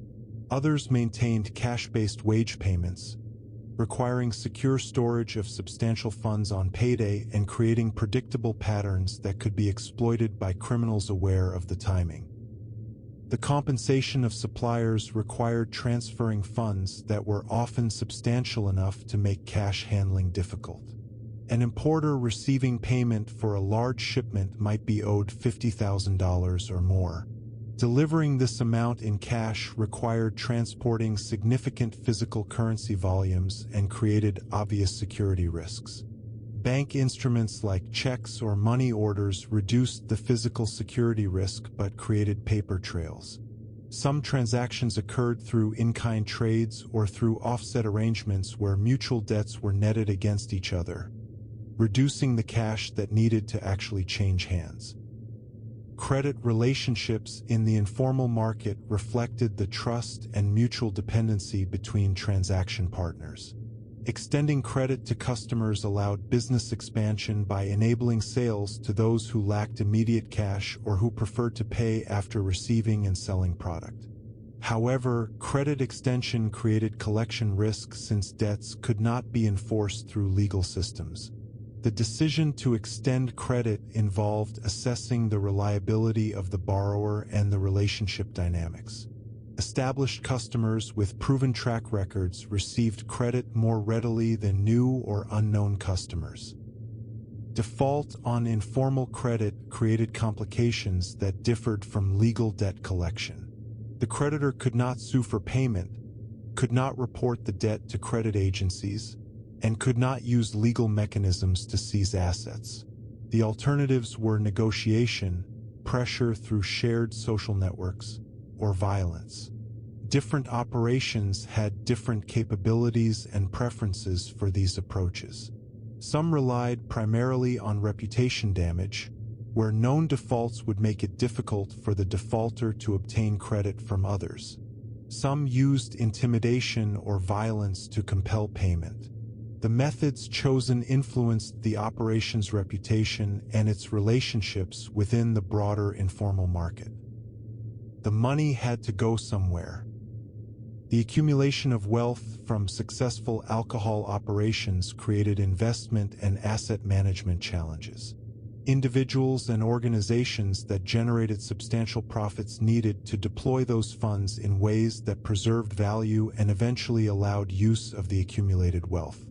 Leaving large cash sums idle represented opportunity cost and security risk. Converting cash into other assets required finding investment opportunities and mechanisms to make purchases without exposing the source of funds. Real estate represented a common investment choice for alcohol profits. Property could be purchased through intermediaries or front entities, obscuring the true source of purchase funds.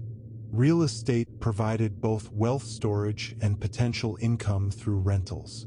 Property ownership was difficult for authorities to challenge, even if they suspected the purchase funds came from illegal activity. The real estate market in the 1920s was generally robust in urban areas, providing liquidity and appreciation potential.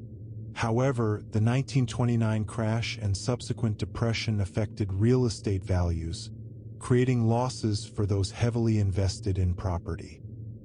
Business investments allowed deployment of capital into legitimate enterprises that could generate ongoing returns and provide platforms for continuing money management. And alcohol operations profits might be invested in restaurants, nightclubs, theaters, or other entertainment businesses. These investments served multiple purposes. They provided legitimate business cover, generated returns, allowed continued money deployment, and sometimes created synergies with the alcohol business.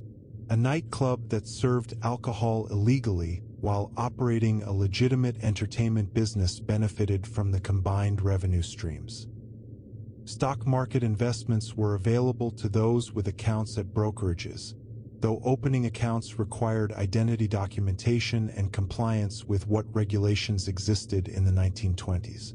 Some alcohol operators invested in stocks either directly or through intermediaries. The booming stock market through much of the decade provided substantial returns for those who invested and exited before the 1929 crash. The crash itself imposed losses on alcohol operators who had deployed profits into equity investments, though these losses affected legal investors similarly. The conversion of cash into other forms of wealth sometimes involved intermediaries who specialized in these services. Currency exchanges, jewelry dealers, and certain other businesses would accept large cash amounts and provide other assets in return. These intermediaries charged fees that reflected both their operational costs and the risk they accepted in handling funds of questionable origin. The fee structure varied but generally involved either explicit charges or implicit costs through exchange rates less favorable than market rates. The cost of these services represented a friction in deploying illegal proceeds but was often necessary to convert cash into more manageable forms. Jewelry and precious metals provided portable wealth storage that could be purchased with cash and later sold or used as collateral. Purchasing diamonds, gold, or other valuables converted cash into dense stores of value that were easier to secure than large currency volumes. The liquidity of these assets varied. Precious metals had established markets and could be sold relatively easily, while jewelry or gems might require specific buyers and could sell at discounts to purchase price. The transaction costs of converting cash to valuables and later back to currency reduced the efficiency of this wealth storage method. Consumption represented another deployment of accumulated wealth, though one that did not preserve value. Purchasing luxury goods, expensive automobiles, lavish homes, or funding expensive lifestyles allowed individuals to enjoy the benefits of illegal proceeds while they accumulated. The consumption patterns of successful alcohol operators sometimes attracted attention, as displays of wealth inconsistent with legitimate income created suspicion. Some operators maintained modest public consumption while accumulating wealth discreetly. Others adopted conspicuous consumption patterns that advertised their success but also increased their visibility to enforcement and criminal competitors. By the late 1920s, these financial relationships had become routine in many cities, almost mundane in their regularity. The payment of corruption costs required regular cash flows to enforcement personnel, politicians, and other officials. These payments were typically made in cash to avoid creating records. The amounts varied based on the level of official involved and the value of the protection provided. Lower-level police officers might receive weekly or monthly payments of hundreds of dollars. Higher-level officials might receive thousands. The cumulative cost of systematic corruption could represent a significant expense for large operations, but the value of the protection provided generally justified the cost. The structure of corruption payments sometimes involved intermediaries who collected from multiple operations and distributed to officials. This buffered direct connections between operators and corrupted officials, providing some protection if investigations occurred. The intermediaries charged fees for this service, adding to the cost of corruption but providing organizational benefit. The reliability of these intermediary structures varied, with some being well-organized systems that functioned predictably while others were more opportunistic and less reliable. Political contributions from alcohol operators to friendly politicians operated somewhat differently from direct corruption payments. Contributions to political campaigns could be made openly in some cases, particularly when the politician was publicly opposed to prohibition enforcement. These contributions purchased goodwill and access rather than specific protection, though the distinction was sometimes blurry. The amounts involved could be substantial, with major operations contributing tens of thousands of dollars to political campaigns in some cities. The interface between informal alcohol money and the legitimate financial system was necessarily indirect and obscured. Operations could not openly deposit proceeds and explain their source.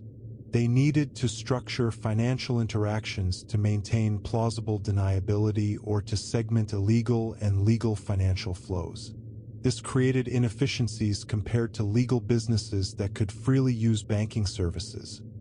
But the constraints were manageable for operations with adequate sophistication and resources. The economic losses from maintaining these indirect financial arrangements were real but often modest relative to overall profitability. The premium paid to intermediaries, the costs of maintaining front businesses, the fees charged by accommodating banks, and the opportunity costs of inefficient cash management all reduced net profitability. However, the profit margins in the alcohol trade were generally high enough to absorb these costs while still providing substantial returns to operators. The accumulation of substantial wealth by successful alcohol operators created visible inequality that was apparent to observers. Individuals who had been of modest means before Prohibition sometimes accumulated millions of dollars over the course of the 13-year period. This wealth accumulation occurred while the broader economy, particularly after 1929, struggled with unemployment and reduced incomes. The contrast created resentment in some communities and admiration in others, depending on local attitudes toward prohibition and the specific individuals involved.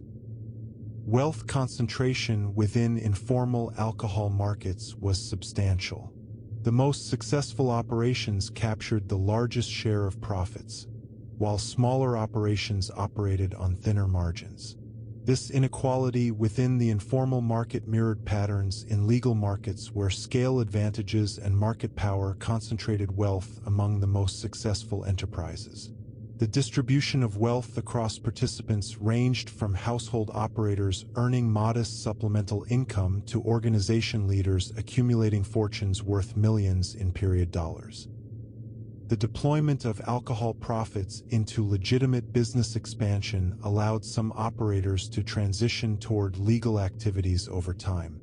Investments in legitimate businesses could eventually become the primary source of income, reducing dependence on alcohol operations. This pathway toward legitimacy was available primarily to those who accumulated substantial wealth and who could find profitable legal investment opportunities. The 1933 repeal of Prohibition accelerated this transition for those who had maintained diversified investments, though it also eliminated the extraordinary profit opportunities that Prohibition had created. The financial flows through the Prohibition-era alcohol market represented a substantial economic system operating largely outside formal financial institutions and regulatory oversight. The total monetary value flowing through this system over the 13-year period likely amounted to billions of dollars, representing a significant portion of total alcohol consumption expenditure that had previously flowed through legal channels. The management of these financial flows required adaptation and innovation given the constraints of operating outside legal frameworks, creating informal institutions and practices that served similar functions to those provided by formal financial systems in legal markets. Money could be managed. Enforcement could not eliminate the system entirely.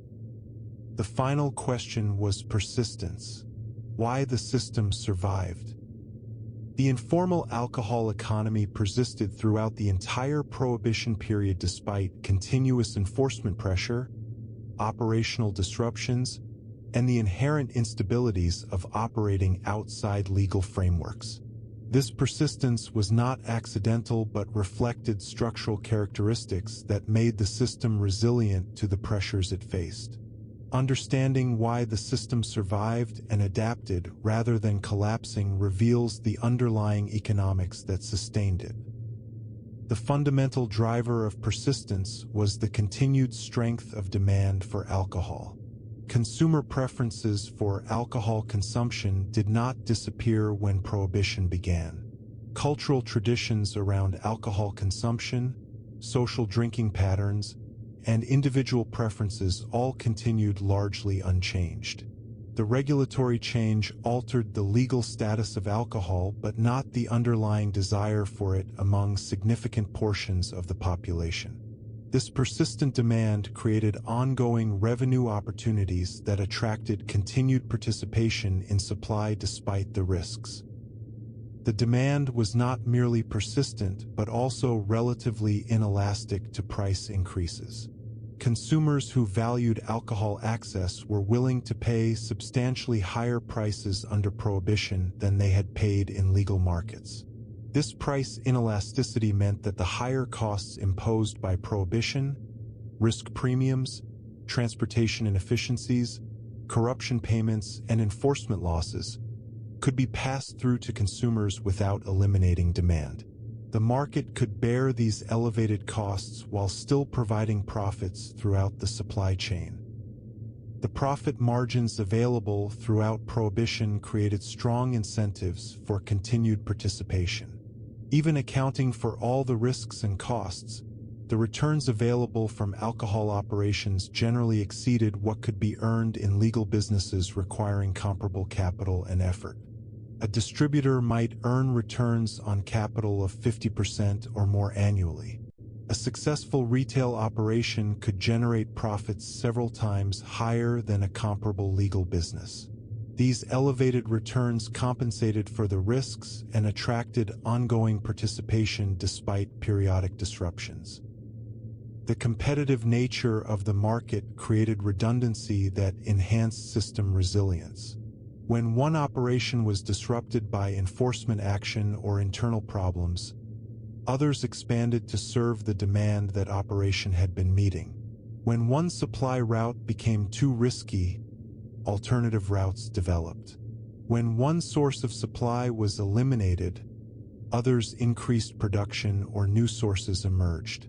This redundancy meant that no single operation or route was essential to the system's functioning. The market as a whole could survive disruptions that would eliminate individual participants.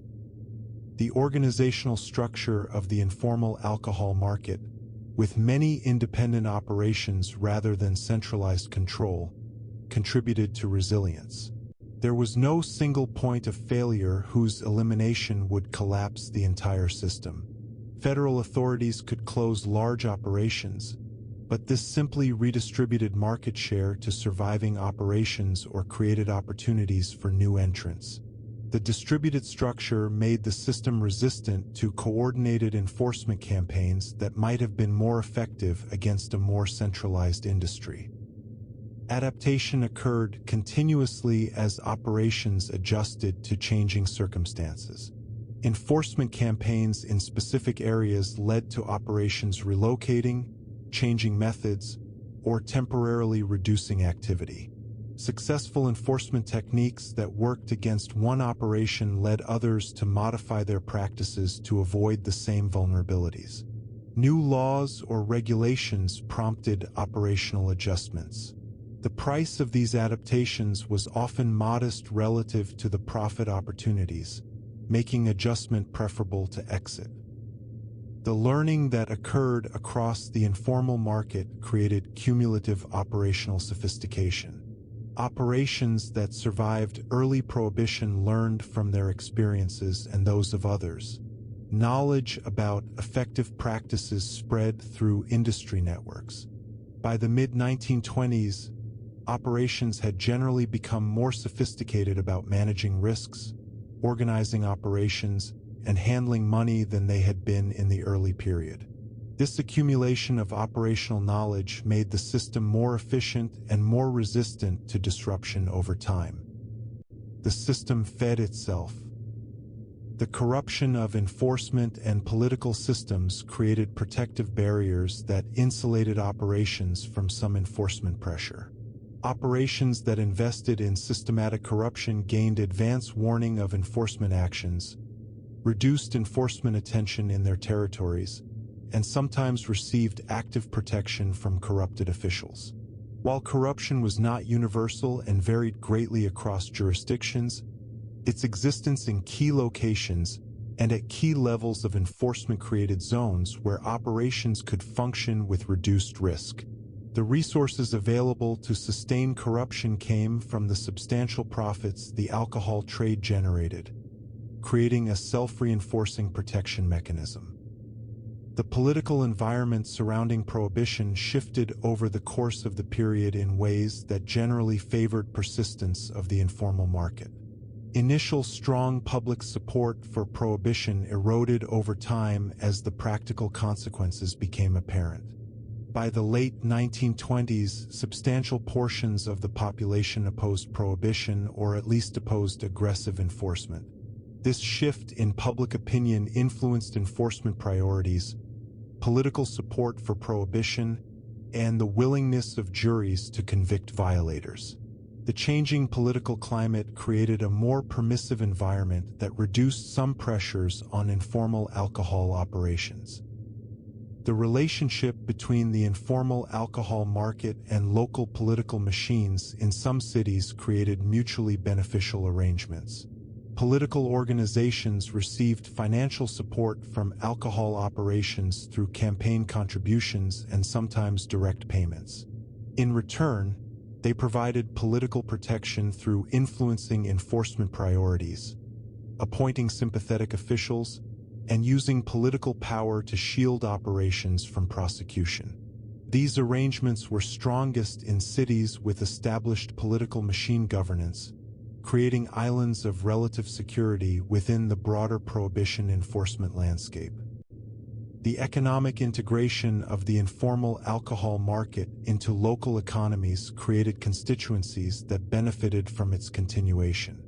Workers employed in production, transportation, and retail positions had economic interests in the system's persistence. Suppliers of inputs to alcohol production benefited from that demand. Landlords renting property to operations received revenue. Legal businesses that fronted for illegal operations generated income from both streams. These economic stakeholders had incentives to support continuation of the informal market and to resist enforcement that would eliminate their income sources. The institutional capacity for enforcement remained limited throughout the Prohibition period relative to the scale of the informal market. The Bureau of Prohibition never received resources sufficient to comprehensively enforce prohibition across the entire country. The federal budget for prohibition enforcement, while substantial in absolute terms, was modest relative to the size of the market being regulated and the scope of the territory to be monitored. This resource constraint meant that enforcement actions were necessarily selective. Large portions of the informal market operated with minimal enforcement pressure at any given time. The enforcement system worked against itself. The coordination problems between different enforcement agencies reduced overall enforcement effectiveness.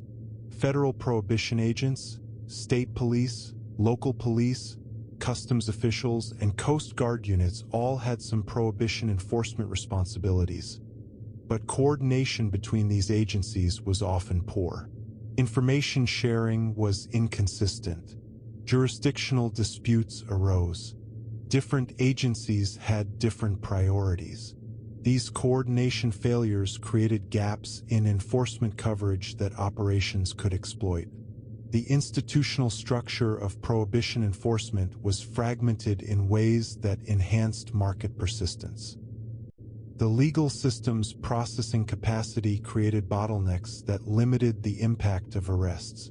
Courts became overwhelmed with prohibition cases, leading to plea bargains that resulted in lighter sentences than statutory penalties suggested. Many violations resulted in fines rather than imprisonment. First-time offenders often received probationary sentences. These relatively lenient actual penalties reduced the deterrent effect of enforcement and made the expected cost of violations lower than the formal penalties might suggest. The gap between statutory penalties and actual sentences reflected judicial capacity constraints and, in some cases, lack of judicial enthusiasm for prohibition enforcement. The system had learned to function on its own terms. The informal institutions that developed to support the alcohol market created stability and predictability, despite the lack of legal frameworks. Reputation systems provided information about reliability and quality.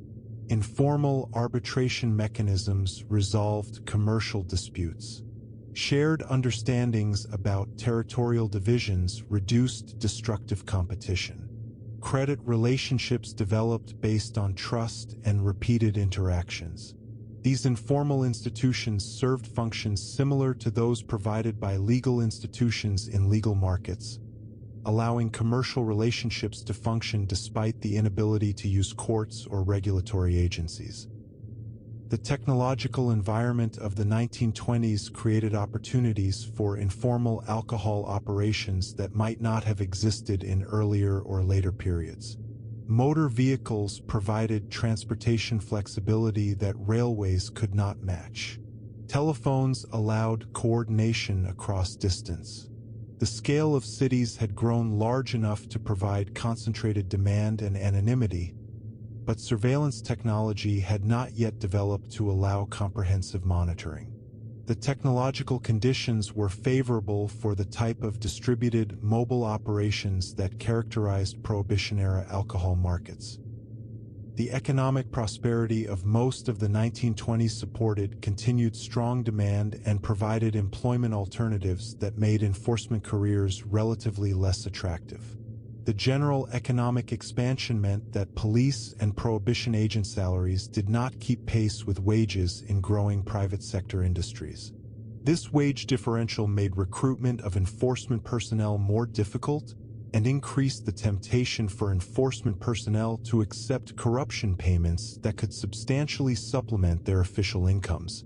Economic conditions influenced both the demand side and the enforcement side in ways that favored market persistence. The banking and financial system's limited regulatory oversight during most of the Prohibition period made it easier to integrate illegal proceeds into the legitimate economy. The regulatory framework that would develop after the 1933 Banking Act did not yet exist. Banks had considerable discretion about deposits they accepted. Financial transactions faced less scrutiny than they would in later decades. This regulatory environment made money management challenges more manageable and reduced the friction in converting illegal profits into usable wealth. The absence of alternative legal employment for some of the skills valuable in alcohol operations created path dependencies that reinforced participation. Workers who had developed expertise in distilling, brewing, smuggling, or distribution had limited ability to deploy those skills in legal employment. Their human capital was specific to alcohol operations. Exiting the informal market would require developing new skills for legal employment, creating switching costs that encouraged continued participation even when risks increased. This path dependency was particularly strong for individuals whose entire careers during Prohibition had been in informal alcohol operations. The social networks that facilitated alcohol market participation also created lock-in effects. An operator whose business relationships, reputation, and knowledge were embedded in informal alcohol markets faced substantial costs to exit and establish themselves in legal businesses. Social capital accumulated in the informal market was not transferable to legal markets. This made continued participation more attractive than exit even when risks or returns changed in ways that might otherwise have prompted exit. The network effects created stability at the individual level that aggregated into system persistence. The geographic variation in enforcement and market conditions created safe havens where operations could base themselves while serving higher-risk markets. Operations might locate production or storage facilities in areas with minimal enforcement while distributing products into areas with more intense enforcement. This geographic arbitrage between enforcement environments allowed operations to optimize their exposure to risk while maintaining market access. The variation across jurisdictions created operational flexibility that enhanced resilience. The cyclical nature of enforcement campaigns created predictable patterns that operations could anticipate and manage. Intensive enforcement campaigns would temporarily increase interdiction rates and arrests, but they rarely persisted for extended periods. Resources would eventually be diverted to other priorities, political attention would shift, or budget constraints would reduce enforcement intensity. Operations that survived the intense periods could expand during the subsequent reduced pressure periods. Understanding these cyclical patterns allowed long-term planning despite short-term volatility. The replenishment of market participants through continuing entry meant that enforcement actions that removed some participants did not permanently reduce supply capacity. When established operations were eliminated, new entrants filled the market space. The entry barriers, while real, were not prohibitive for determined participants with modest capital. This ongoing entry created a self-renewing quality to the market where supply capacity regenerated even after enforcement successes against established operations. Geography set constraints that policy could not overcome. The international dimension of supply created resilience that domestic-only markets would not have had. Canadian and Caribbean sources of alcohol were beyond the reach of American enforcement. These external supply sources could not be eliminated through domestic enforcement actions. As long as these international sources existed and transportation routes could be maintained, supply would continue regardless of domestic production disruptions.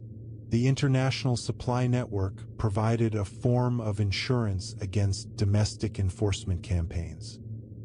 The consumer base for alcohol was geographically distributed across the entire country, creating a dispersed demand pattern that was impossible to eliminate through focused enforcement.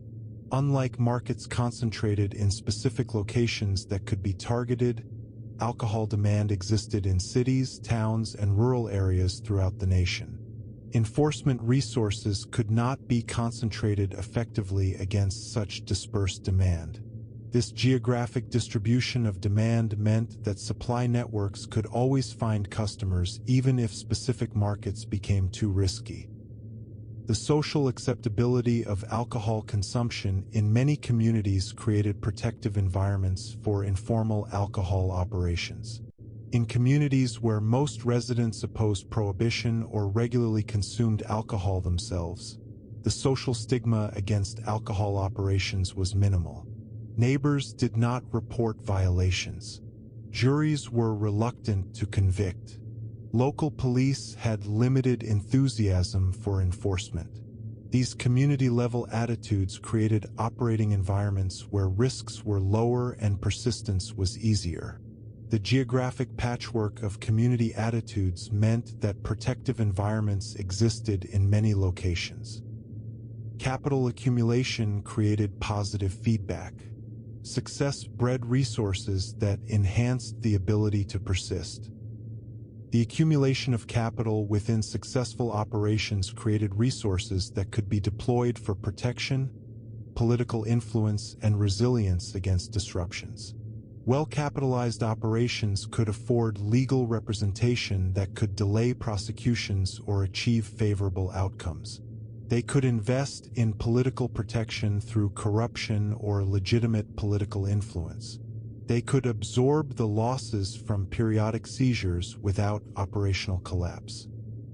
The organizational learning within operations improved their survival capabilities over time. Early operations made mistakes that led to detection and prosecution. Later operations learned from these failures and avoided the same errors. Operational security improved. Transportation routes became more sophisticated. Money handling practices evolved. This learning curve meant that operations active in the late 1920s were generally more capable and more likely to avoid enforcement than those operating in the early 1920s. The system as a whole became more resilient through accumulated experience. The relationship between informal alcohol markets and other informal or illegal markets created overlapping networks and shared infrastructure.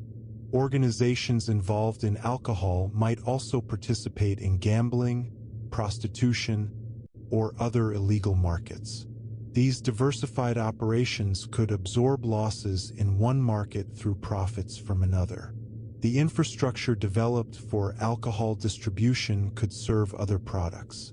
The corruption relationships established for alcohol protection could protect other activities. This integration across multiple informal markets created resilience that specialized alcohol-only operations would not have had. The legal ambiguities and jurisdictional complexities of prohibition enforcement created opportunities to avoid or delay prosecution. Defendants could challenge evidence collection methods, jurisdictional authority, or statutory interpretations. Appeals could extend legal proceedings for months or years. Different courts might interpret prohibition laws differently. These legal complexities created friction in enforcement that reduced its effectiveness. Operations with access to competent legal representation could exploit these complexities to avoid conviction even when caught violating prohibition laws. The periodic displacement of enforcement efforts by other priorities reduced sustained pressure on alcohol markets. Economic crises, political scandals, or other enforcement priorities would temporarily divert attention and resources from prohibition enforcement. The resources available for prohibition enforcement were never unlimited, and competing demands meant that enforcement intensity varied over time. These variations created breathing room that allowed operations to recover from intensive enforcement periods. The personal connections between some operators and enforcement personnel created informal communication channels that facilitated adaptation. Corrupted officials might warn operations of upcoming enforcement actions. Officers who grew up in communities where alcohol operations were based might have personal relationships with operators that influenced their enforcement enthusiasm. Former Prohibition agents might transition into working for alcohol operations, bringing enforcement knowledge that helped operations avoid detection. These personal connection networks blurred the lines between enforcement and operations in ways that reduced enforcement effectiveness. The skill development that occurred in counter-enforcement techniques enhanced operational survival. Operations learned to conduct surveillance of enforcement activities, identifying patterns in patrol timing and locations. They developed codes and communication practices that made monitoring more difficult. They created multiple layers of separation between leadership and street-level operations to reduce exposure. They implemented security procedures to detect informants. These counter-enforcement capabilities evolved continuously in response to enforcement tactics, creating an ongoing adaptation race. The economic costs of prohibition enforcement created political pressures that limited resource allocation to enforcement. The federal government and participating states spent tens of millions of dollars annually on prohibition enforcement. This spending competed with other priorities in government budgets. As prohibition became less popular and enforcement seemed increasingly futile, political support for maintaining or increasing enforcement budgets declined. The resource constraints on enforcement reflected both fiscal limitations and political choices about priorities. The generation of employment by the informal alcohol market created a constituency with direct economic interest in the system's continuation. Tens of thousands of people worked in production, transportation, and retail positions related to alcohol. These workers and their families depended on alcohol-related income. While they did not form an organized political constituency, their economic interests aligned with the continuation of informal alcohol markets. The employment generated by the market created distributed economic benefits that supported its persistence. The consumer surplus generated by access to alcohol despite prohibition created satisfaction among a large portion of the population. Consumers who wanted alcohol and could obtain it through informal markets experienced benefits that made them stakeholders in the system's continuation. While consumers did not organize politically around alcohol access until later in the Prohibition period, their individual satisfaction with market availability created passive support for the system. The benefits distributed to consumers represented a large aggregated value even though individual benefits were modest. The inability of enforcement to achieve prohibition's stated goals became increasingly apparent as the period progressed. Alcohol consumption declined somewhat from pre-prohibition levels but remained substantial throughout the period. The quality and safety problems created by informal production sometimes exceeded whatever benefits came from reduced consumption. The violence and corruption associated with informal markets created visible social costs. These evident failures of prohibition to achieve its objectives without creating new problems undermined political support for continued strict enforcement. The organizational forms that emerged in response to prohibition proved durable and adaptable. Large-scale criminal organizations that developed initially to serve alcohol markets could transition to other activities as prohibition approached repeal. The organizational capabilities, political connections, and financial resources accumulated during prohibition provided foundations for persistence beyond the specific market conditions of prohibition. The institutional legacy of Prohibition-era alcohol markets extended beyond the repeal of prohibition itself. The market's persistence was not uniform across all regions and all segments. Some areas saw more successful enforcement that substantially reduced informal alcohol availability. Some operations failed and exited the market. Some participants were imprisoned or killed. The system as a whole persisted, but individual components were constantly changing through entry, exit, success, and failure. The aggregate persistence masked substantial turnover in participants and variation in local conditions. The interaction between enforcement and operations created a dynamic equilibrium rather than either complete enforcement success or complete enforcement failure. Operations adapted to enforcement pressure, reducing their vulnerability. Enforcement adapted to operational tactics, developing new interdiction methods. Neither side achieved complete dominance, and the resulting balance allowed the market to persist while experiencing ongoing disruption. This equilibrium reflected the relative resources and capabilities of both enforcement and operations, neither of which could overwhelm the other. The structural factors that enabled market persistence were not all unique to the Prohibition period or to the United States. The gap between legal prohibition and continued demand, the difficulty of comprehensive enforcement, the profit margins available in supplying prohibited goods, and the development of informal institutions to facilitate illegal commerce all represented general phenomena that appeared in other contexts and periods. The Prohibition-era alcohol market demonstrated these general patterns in a specific historical setting. By the mid-1920s, the outcome was largely determined. The system would persist until the law changed. The resilience mechanisms that sustained the market operated at multiple levels simultaneously. Individual participants made decisions about entry, exit, and operational adjustments based on their specific circumstances. Organizations adapted their practices in response to enforcement and competitive pressures. The market as a whole exhibited emergent properties of persistence and adaptation that were not fully predictable from individual-level behavior. These multi-level dynamics created a complex system whose overall behavior reflected interactions across many participants rather than centralized direction.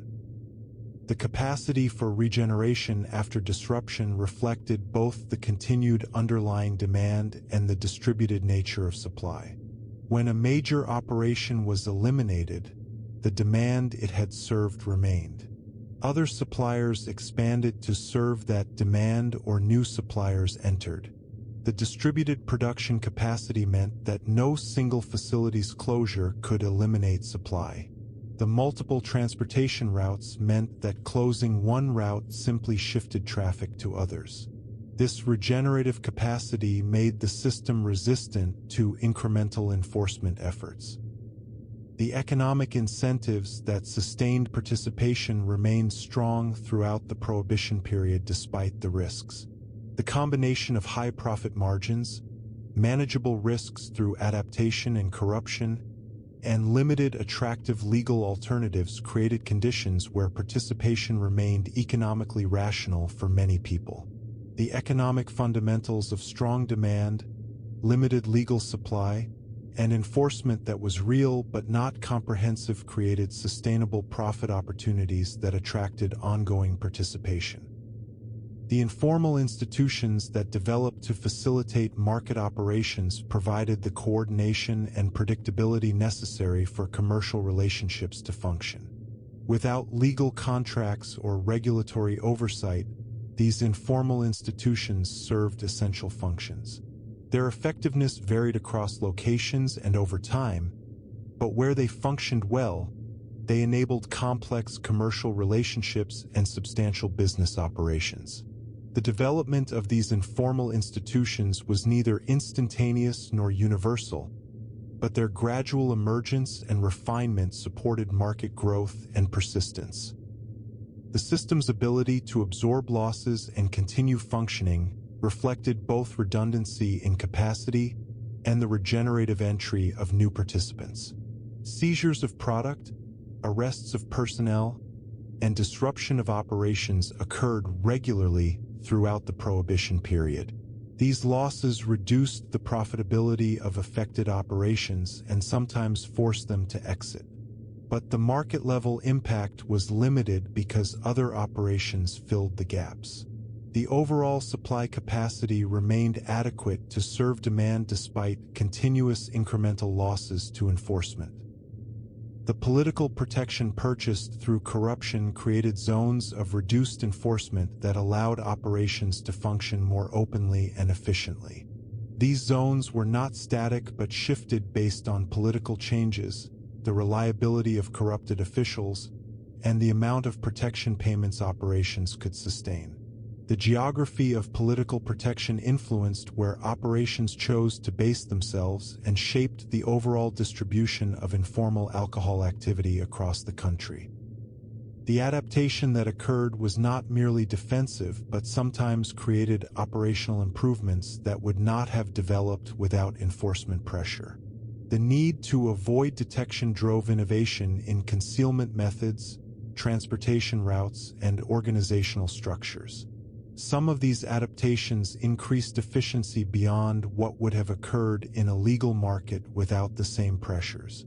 The enforcement pressure created a selection environment where more capable operations survived and less capable ones failed, improving the average operational sophistication over time.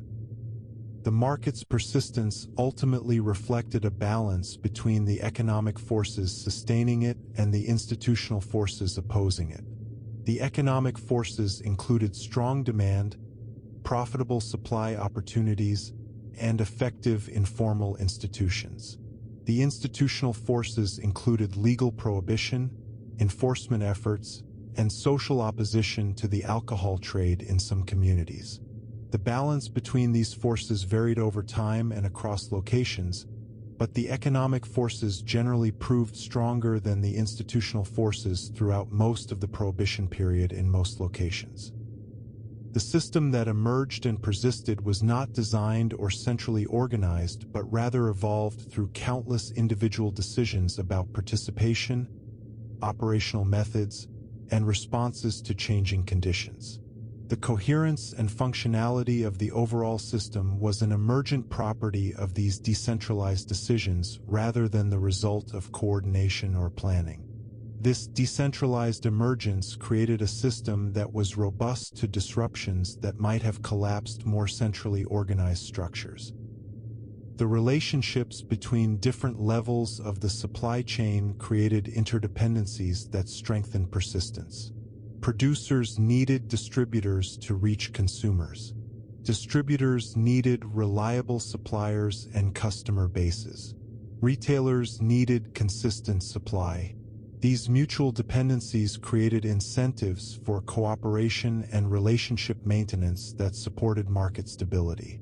The network structure of relationships throughout the supply chain created resilience through distributed interdependence.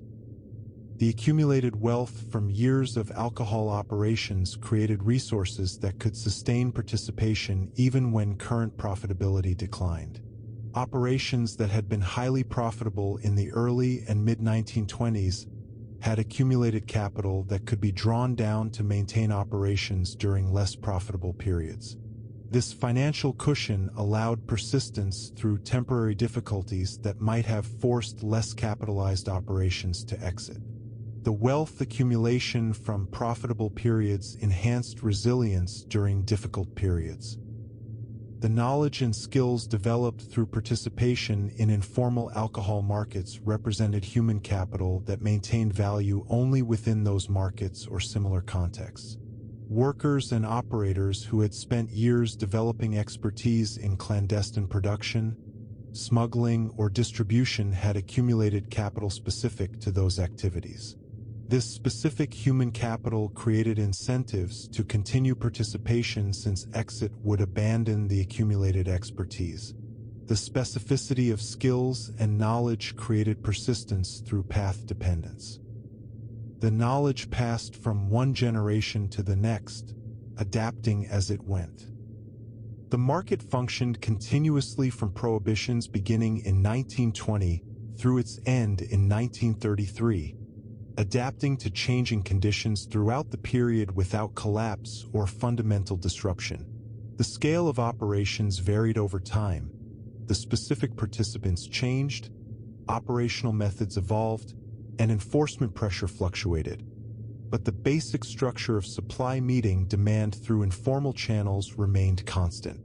This sustained functionality over 13 years demonstrated a resilience that exceeded what many observers at Prohibition's beginning might have predicted.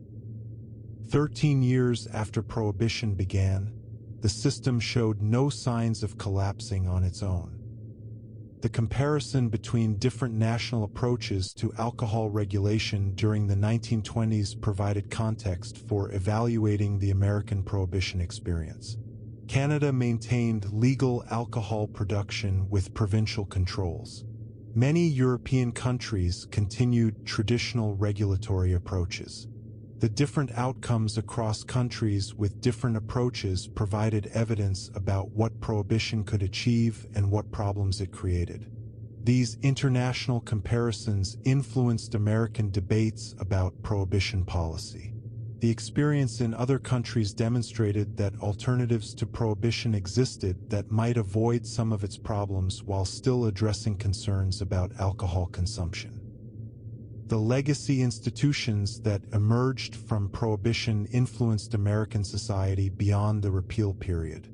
Organizations that developed during Prohibition sometimes transitioned to other activities afterward. Political relationships established during Prohibition persisted into later periods. The organizational capabilities and financial resources accumulated during Prohibition provided foundations for subsequent activities. The human relationships and trust networks that had developed over 13 years did not disappear when Prohibition ended. These institutional legacies influenced American business and politics beyond the Prohibition period itself. The analytical frameworks developed to understand Prohibition-era alcohol markets have influenced how later informal markets are studied and understood. The economic principles demonstrated during Prohibition, the interaction of demand, supply, enforcement, and informal institutions, apply broadly to other contexts where legal prohibitions confront persistent demand. The Prohibition experience provides empirical grounding for theories about informal markets, regulatory evasion, and the limits of enforcement. The historical case remains relevant for contemporary policy questions about prohibition of various goods and services. The informal economy that Prohibition created represented a substantial portion of total economic activity during the 1920s. Estimates of the alcohol market size vary, but even conservative estimates suggest billions of dollars in transactions over the Prohibition period. This represented a significant allocation of consumer expenditure and production resources. The economic importance of the informal alcohol market influenced employment, investment patterns, and wealth distribution during the period. The scale of the market meant its effects extended throughout the economy beyond the immediate participants in production and distribution. The adaptability that characterized the Prohibition-era alcohol market throughout its existence reflected the continuous interaction between enforcement pressure and operational response. Each enforcement innovation prompted operational adaptation. Each operational change prompted enforcement adjustment. The resulting dynamic created continuous evolution rather than static conditions. This evolutionary process meant the market in the late 1920s functioned differently in significant ways from the market in the early 1920s, even though the basic structure of prohibited supply meeting persistent demand remained constant. The system's ability to adapt and evolve was central to its persistence over 13 years of continuous enforcement pressure. What enforcement could not eliminate, political change eventually did. The political momentum toward repeal built gradually rather than arriving suddenly. public opinion shifted as the practical consequences of Prohibition became increasingly apparent. The violence associated with territorial conflicts between operations attracted attention. The corruption of enforcement and political systems became visible enough to create concern. The fiscal costs of enforcement competed with other government priorities, particularly after the economic crisis that began in 1929. These accumulating concerns eroded the political coalition that had achieved Prohibition. Space opened for repeal advocates to build support. The economic crisis that began in 1929 accelerated political pressure for repeal. Government revenues declined as the economy contracted, making Prohibition enforcement budgets harder to justify. The potential tax revenue from legal alcohol became more attractive as fiscal pressures intensified. Unemployment created political pressure to restore legal jobs in brewing, distilling, and related industries. The Depression shifted political attention toward economic recovery and away from social reform projects like Prohibition. The changed economic and political environment made repeal politically viable in ways it had not been during the prosperous 1920s. The repeal process itself unfolded over several years. State-level movements to end Prohibition enforcement began before federal repeal occurred. The 1932 election brought to power a Democratic administration that supported repeal. The 21st Amendment was proposed in early 1933 and ratified by December of that year, ending federal prohibition. The speed of ratification reflected the political consensus that had developed that Prohibition had failed to achieve its objectives at acceptable cost. The formal end of Prohibition came relatively quickly once political momentum reached the threshold for constitutional amendment. The transition from prohibited to legal alcohol markets occurred unevenly across the country.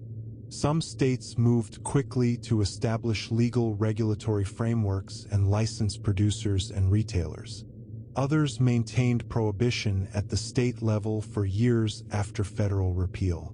The geographic patchwork meant that informal markets continued in some locations while legal markets developed in others. The transition was not a single national event, but rather a series of state and local decisions that occurred over an extended period. For operations that had functioned throughout Prohibition, repeal created both opportunities and challenges.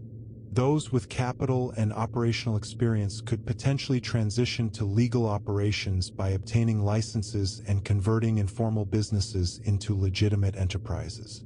The knowledge accumulated about production, distribution, and retail operations had value in legal markets. However, the transition required capital for legal compliance, patience through licensing processes, and willingness to accept the lower margins available in legal markets compared to Prohibition-era returns. Some operations made successful transitions to legal business. Brewery facilities that had been closed during Prohibition could be reopened or repurposed. Distribution networks could be converted to legal wholesaling operations. Retail locations could obtain legal licenses. The organizational capabilities developed during Prohibition transferred to legal operations, providing competitive advantages. Former Prohibition-era operators who made successful transitions became legitimate businesspeople, though their Prohibition-era activities remained part of their histories. Other operations found transition difficult or impossible. Those whose competitive advantages derived from willingness to use violence or political corruption had less to offer in legal markets where these capabilities were less valuable. Operations built entirely around evading enforcement had fewer transferable skills for legal business. The capital accumulated during Prohibition might be difficult to deploy openly if its origins could not be adequately explained. For some participants, Prohibition's end meant the loss of their economic niche rather than an opportunity for transition. The organizational capabilities and networks developed during Prohibition persisted beyond repeal in various forms. Political connections established during Prohibition continued to provide influence.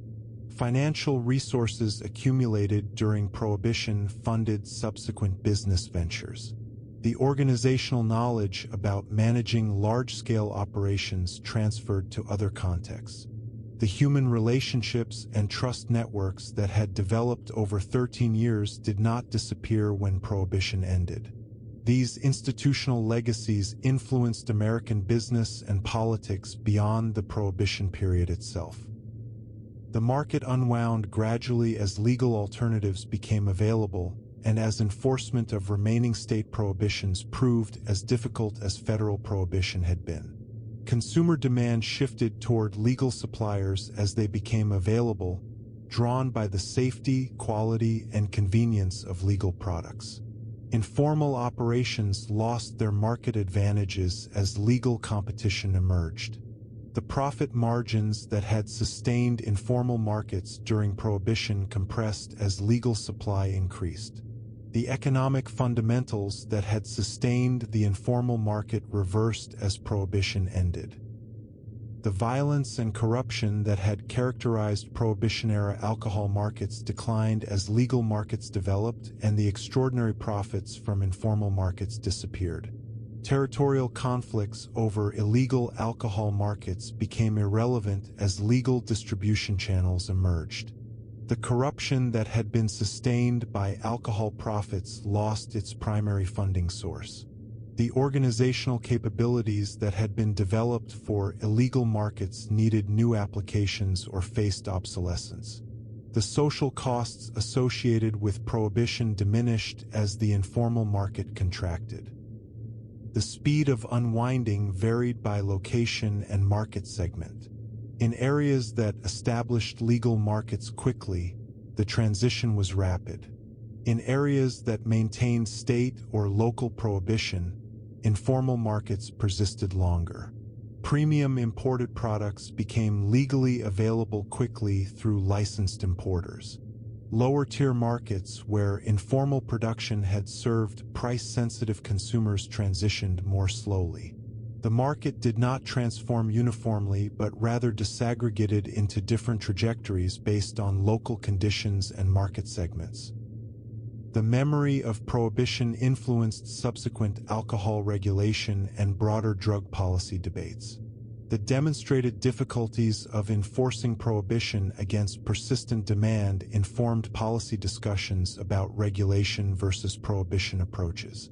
The organizational problems and social costs associated with Prohibition-era informal markets provided empirical evidence about Prohibition's consequences. The experience shaped American attitudes toward regulatory approaches for decades after repeal. The historical legacy of Prohibition extended beyond the specific alcohol policies of 1920 to 1933. The informal alcohol economy that had emerged, grown, adapted, and persisted throughout Prohibition did not vanish instantly with repeal, but rather contracted over months and years as legal alternatives became available and economic incentives shifted.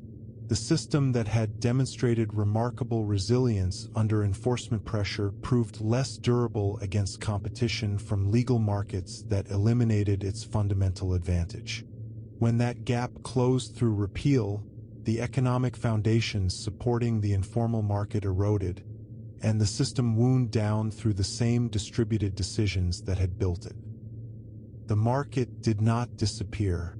It was reclassified. Equilibrium,